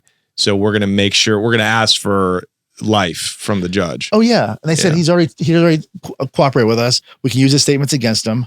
Yeah. So he'll definitely lose. What did they have? How many pills had they charged him with? I don't know. Millions. It was millions, yeah. Not as many as me, not nearly as many. Yeah, but he was the one did they have wiretaps of him actually doing illegal prescriptions? No. So in my case, there was 35 people got arrested on my indictment, and I was the only one that had their phone tapped. I was the only one that didn't get bond. Like I just got screwed every way possible because they wanted me because I was the main one. I'm the one that started this. Yeah. So they really wanted me. And if anything, go after the doctors if you don't like what they're doing. But no, they really wanted me more than anything. So it sounds like you pled guilty to save your family. Yeah, it wasn't for me. It didn't do me any good. Yeah. No, and I don't know if I'd do that again. I don't know. That'd be tough. Wow. So how much time did you end up? I did 11 years. Off of a 13? 14. Wow. Wow. Did they seize your assets? Yeah. Yeah, they took over $10 million in cash, took houses, cars, boats. I had 3 houses, kept one house because I had bought it with kind of money before the pain clinics. Yeah. And some stuff I could keep because it was before the pain clinics, but right. Because you have money from your house business, your house building business. Okay. Yeah, but they take whatever they can, that's for sure. Wow. It's like they want that more than anything. Of course. Which is like, how does that make anything better? But they just want to, hurt me as much as possible. Yeah. The DEA is not out to make things better, dude. You know this. They're out to stay in business. Everybody's just trying to stay in business. My thing, the FBI was lead agency in my case. And, they shouldn't have, they came after me. It was in a book that was written and the prosecutor said, after the agent told him it was me that ran the clinics, said, "Oh, this young guy making all this money, keep on digging," is what they said. Like, you don't investigate because someone's making money and they're young. And I was a previous felon. That's not probable cause to investigate me. Right. And that's what they said to an author in a book about me. Wow. Like, so I didn't know that until afterwards. But it's like, that's not why you do this kind of thing. You go after crimes, not just like people. Right. But that's what they did in this case. I'm not going to lie, Chris. Half of this interview, I was pretty convinced of your culpability, but you've turned me. This really sounds like a dirty federal railroading. Yeah, well, it definitely is. Don't get me wrong. The clinics weren't good for this country. No. They didn't help the country at all. But again, that's the people's choices that came there. Yeah. Well, McDonald's franchises don't help the country.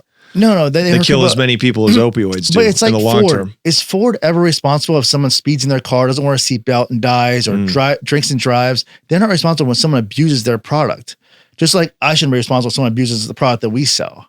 And there's products out there, cigarettes. They're almost guaranteed to kill you. They're allowed to sell those though. Yeah. These pills, if you took them as prescribed, you're not going to die. They don't kill you. Well, they're very addictive. That's the argument. I've taken pain pills. So I didn't get addicted. There's addictive is more of your personality. Now, physically addictive is different than psychologically addictive. If you take them for a while and you get off, you will have withdrawals, but that's okay. Just part of the side effects. But an addiction, these people, if they're addicted to these, they're addicted to everything else: coffee, cigarettes, other drugs. Those are just addictive people. And like you see now, they're not taking Roxy's, they're taking heroin. Now it's fentanyl. More people die now by far than died when I was in business. But the argument again is that they were hooked originally by the pharmacies, and Oxycontin's too expensive and their habits get away from them. And so they turn to heroin and now fentanyl. Like it all began with pharmacies in Florida like yours. That's that's the narrative. That's probably true. That's why but there's people that are in pain that need this medication. Like I have family members that need it. Like my stepdad was a patient of mine. He had his knees replaced, his shoulders replaced. He was a legitimate patient. Now he can't get pain medication like he used to. And now he suffers because of it. He's miserable. Like it sucks for him. It sucks for my mom now. So they're hurting a lot of legitimate patients now. People complain to me all the time. I can't get pills now because of you. Doctors don't want to prescribe it. Doctors should not be scared of the DEA. That their policy says that too. Doctors should not fear prosecution from the DEA. Right. Like you just. I agree with that. Use your best medical judgment and do it. You'll be fine. Well, how did the laws change because of cases like yours? Like, what's the situation now in Florida? What do you need to do if you have to? How did they clamp down on that business? So, the biggest way they did it is just by fear. Doctors don't prescribe it. Wholesalers won't sell you 10,000, 20,000 pills a month. Probably won't sell you hardly any. Especially if you're a new place, they're not doing it. But then there are laws like the drug monitoring program where they can track, what pills you get. So there's a database now. Yes. So you can't dot their shop. The clinic owner now has to be owned by a doctor. It can't be owned by someone like me. Yeah. You have to do more like drug testing stuff, which we did anyways. You have to have MRIs, things like that. We did all that stuff. So it's not really they changed a whole lot. It's really that people are scared. Well, I think the database is a huge one because now it makes it a lot sketchier for out-of-towners who are obviously just taking it back to their markets and selling them on the street. Makes it harder for them. So when I first started, it reduces business too. When I first started, I got these people from Kentucky and Tennessee all the time. Now I was like, it's kind of weird. And why are they coming this far? They're like, hey, my doctor got shut down. We can't get the medication here. I'm like, okay, well, if you're really in pain, you would travel far, right? People travel far for plastic surgery. That's not even necessary. And they go to Columbia, they go all different places for it. So I'm okay with them coming here. And after being over for 3 months, the Department of Health came in and did an inspection. And they saw my charts and they saw all these out-of-state people. And they're like, why'd they come from out of state? I'm like, I don't know. Should I ask them? They're like, well, I mean, just wondering why. It looks weird. I'm like, what do I care where they come from? I don't know if they even live here and they just still have their ID, but I don't know. I don't ask them that. I go, is it illegal? The Department of Health said, no, not illegal. I go, is the prescription, the amounts we write illegal? Nope. They said, we investigate anything over 300 pills. I'm okay. We don't have many over 300. This is what the Department of Health told me. So then what I did is on my questionnaire, when the patient comes in, I'd have them fill out why they're coming to Florida if they're from out of state. Just so when these assholes ask me, hey, why they come so far? Well, look at the chart. That's what he told me. I don't know if it's true. I'm not going to investigate a patient. It's not my job. I think you were made an example of. I think you probably could have gone to the trial and beat it. I mean, you've got the health inspectors saying that you followed the rules. You had the DEA come in and talk to you before you were ever under investigation. Plus, you have all these sketchy, corrupt things that the FBI was doing. I could beat them just on that, just on all the illegal stuff they did. Yeah, no one's gonna believe a word they say and throw the case out. Yeah, it wouldn't even got the trial. Yeah, I would have beat the warrants in one. But does your brother feel bad? Does your brother feel bad knowing that you effectively took 12 years for him to save him? I don't know. I ask him. Probably not. I don't know though. I mean, does your mom feel bad? Did it hurt your relationship with your family? No, they don't really talk about it. I don't know. We don't really talk about that. Was there any kind of, are you guys close still? Yeah. I talked to my brother sometimes. Yeah. And my family, we're all close. Yeah. But, I think you were you were one of the like early adopters of a technology or of a new industry that, for sure is now controlled by, gigantic Wall Street traded firms that still get people addicted, but you were a freelancer and they don't like that. Just like this guy I talked to on the show recently, he was a Bitcoin guy and he developed an app, a technology where you could have paid for things using Bitcoin. It was like a touchscreen technology. Now they told investors that they had it. Oh, that's right. They had it. They told their investors that they had developed the technology already. I saw a TV show. They hadn't. He was on a Netflix documentary, Bitcoin. Yeah. He told investors that he had this technology made already. He didn't. But by the end, after working with programmers and, all of these tech people, he told me that they had actually developed this app. But by then it was too late and he got all of his assets seized and taken to prison. But now, of course, a Wall Street firm, the giants own that technology now, and it's okay that they use it because they're part of the system, right? So Yeah. I think you were just the unfortunate timing of history and a victim of the politics. And Florida is just the sketchiest, most corrupt state in the history of states. So that didn't help either. Yeah. But it's also what allowed you to make millions of dollars. They didn't like me and my brother. I've been in a lot of trouble growing up. So they were after me and my brother from a real young age. So that probably made it worse. Yeah. You had a rap sheet. Yeah. We caused a lot of problems with them. And so, they wanted to get us just for that reason. Yeah. On top of that, the pain clinics were the biggest ones. Yeah.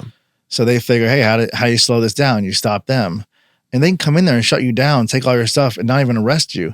Well, that slows down, pills getting out on the street. Yeah. And they have no evidence of anything. Did they take down other groups like you, like other operators? Afterwards, yes. Not many, but there's been a few. Was this in the news? Was this like a big deal? Oh, yeah. It's been in the news a lot. A lot of documentaries. Yeah. Yeah. It's a big story, I guess. You've been on National Geographic, you did a CNN piece. Were they reaching out to you while you were still in prison? Like saying, hey, we want to document this? Some were and some were after, but it's a combination. Yeah. Cause I think, talking about, exposing some of the corruption in the FBI could be helpful. If you have names and maybe it won't come of anything, right? Like we see how corrupt the FBI is. With the Trump trials. No one's going to do anything to him. No. So it's like, the judge should oversee this stuff. Like the judge saw what I filed about the warrants. He should have saw that and went, well, hold on. Is this stuff true? Like, don't let this guy plea out. But the judge, he really thinks it's wrong too. Even though he knows what's happened in trial, he still just thinks it's just so wrong. And that, people died. It's not because of us they died. It's because of the choices they made. But they're still... doctors can win in trial and they still think it's illegal. So I don't know. There's no way to hold them really accountable for it. Yeah. Look, we see what they're doing with the Trump trials. We see how dirty they are with, tapping his campaign with Obama. It's like they're completely out of control. And now they're just giving everybody the finger. They're not even trying to hide it anymore. And if they do something like that with him, can you imagine us little guys? Like, they can get away with anything with us. Yeah. No, it's bad. It's bad. I don't know what can be done about it, but yeah, I think the culture has to change. And, in a place like Florida, this is the problem with not having law and order, is because the government, if the government won't obey their own laws and procedures, then the rest of the society, you could see how quickly it all unravels, right? Yeah. And I asked the D agent one time after I'd already pled out, I said, I said, I would have beat these warrants. I said, it's all lies in there. He laughed and was like, oh, just half truths. And a half truth is a lie, basically. Any admission is still like wrong, but it was lies too. Yeah. Like they admitted it was that they know, they laughed about it. Like, yeah, so what? We got you. Whatever it takes. The ends justify the means, I guess. That's right. And that's all they cared about. Yeah. But it won't happen again. They can try to arrest me again and I will definitely go to trial. I don't give a who has to go down with me. Well, why would they arrest you now? Tell us about, you've been out, you got out in 2021, you're home building again. What is your life now? I don't think they would arrest me for anything right now, but I didn't think they'd arrest me before either. Yeah, but you're not selling millions of pills a month. Are you? No. Don't say it here. No, but you kind of lose all faith in the system after this happens. So I don't know what they can make. They can make, actually, you know what? I'll give you an example. I went to some city council meetings. Some wife there, her husband ripped me off for some money. And I had a cop write a whole 8-page report, single space, all kinds of lies in it about me stalking this lady and casing the building, going around it, getting back up from the parking lot, all this stuff. I had to go to court and defend myself for a stalking case. And I represented myself because lawyers suck. And it totally beat the case. The judge threw it out halfway through. And I went to Internal Affairs and said, here, I'm going to show you lies. This cop said he watched the tapes here. Oh, in court, I didn't watch the tapes because the tapes would show I didn't do anything. And all the lies, trying to find, well, I mean, he watched some, but not. I'm like, he says he watched all the tapes. So it's like they don't police themselves. So I could have got arrested for that. I didn't do a damn thing wrong. I went to a city council meeting twice. Why could you have got arrested? For stalking, yeah. Right, yeah. It was civil at that point. It was a restraining order. Right. But if it can also be criminal. It's the same, same thing. Have they tried? Because you're still on parole. Yeah. How much longer do you have? I get off in February, so I don't know, 10 months. So, have you noticed them following you or investigating you or at all since you've been out? No, but I probably wouldn't notice them anyways because they'll blend in. But so, what are you doing? Your business is just you're back to building homes and flipping land. I do everything that's totally legal. I should not have anything to worry about. But like this restraining order thing, some come up like that and they'll lie about me. And I mean, the judge actually said she couldn't believe a word this cop says. This case is a travesty. She'd never gotten this far. Yeah. And that the cop's totally uncredible. Yeah. She says all this in court. Like it's all out there. And so anything, I'm worried about something stupid like that happening. Not my business. Right. That would be hard to say would be legal. That'd be a real stretch for even them. Yeah. Well, I'm sorry that happened to you. I think your personality and the fact that you were not contrite at all about the obvious addiction that your mills caused, I think that probably motivated them to do anything they could, right? Just like Trump, they don't like his personality, so they'll break the law to try to incarcerate him and make sure he doesn't win again. But it doesn't matter. It doesn't matter. If we live in a free country, if we live in a democracy where law is above everything. Yeah. That's all that matters is what you can prove, what the law is. And I feel bad about that, man. And I'm sorry that happened to you. Well, thanks. And like I said, you can't legislate morality. There's no prison for morality. Right. If there was, maybe I'd go there, but there is not there. We don't have that here. Yeah. It's, you got to break the law to go to prison. Yeah. Well, it's supposed to be like that. Yeah. Do you have anything you want to plug? Do you want to, or anything, before we get out of here? Are we almost done? Yeah. We're going to switch over to Patreon. Switch over to Patreon. Let me think. Like, you don't have a podcast. Thank God. You didn't even know what a podcast was, but you did great. No, you did great for your first time, man. You killed it. Okay. Good. Where can they find like the episodes you've been on, like the National Geographic and these series that they've done on you? Just online. Just Googling my name, Chris George. Yeah, Chris George. You know, can we plug your home building business? What are you looking for? Are you looking for investor capital? Are you looking for land to buy? Like, I can always use money if someone wants to give me some money to invest. Yeah. Okay. Maybe me. I got a couple of wise guys down there in South Florida you should talk to. You? Yeah. Okay. Yeah. You know, money guys. All right. That won't get you any trouble though. These guys are clean now. Well, thank you, man. I really, really appreciate sharing your story and the candidness, right? So, you know, yeah, it's unfortunate, but I think you've got enough of a business savvy mind that you'll make millions again, you know? Yeah. Yeah. No, I do you have regrets? will. Do you have regrets from that era? I mean, only because I went to jail for it. Like, I wouldn't do it because of that, but you know, if I didn't do it, someone else is going to do it anyways. So I don't feel like if I wasn't around, the country's going to be better off.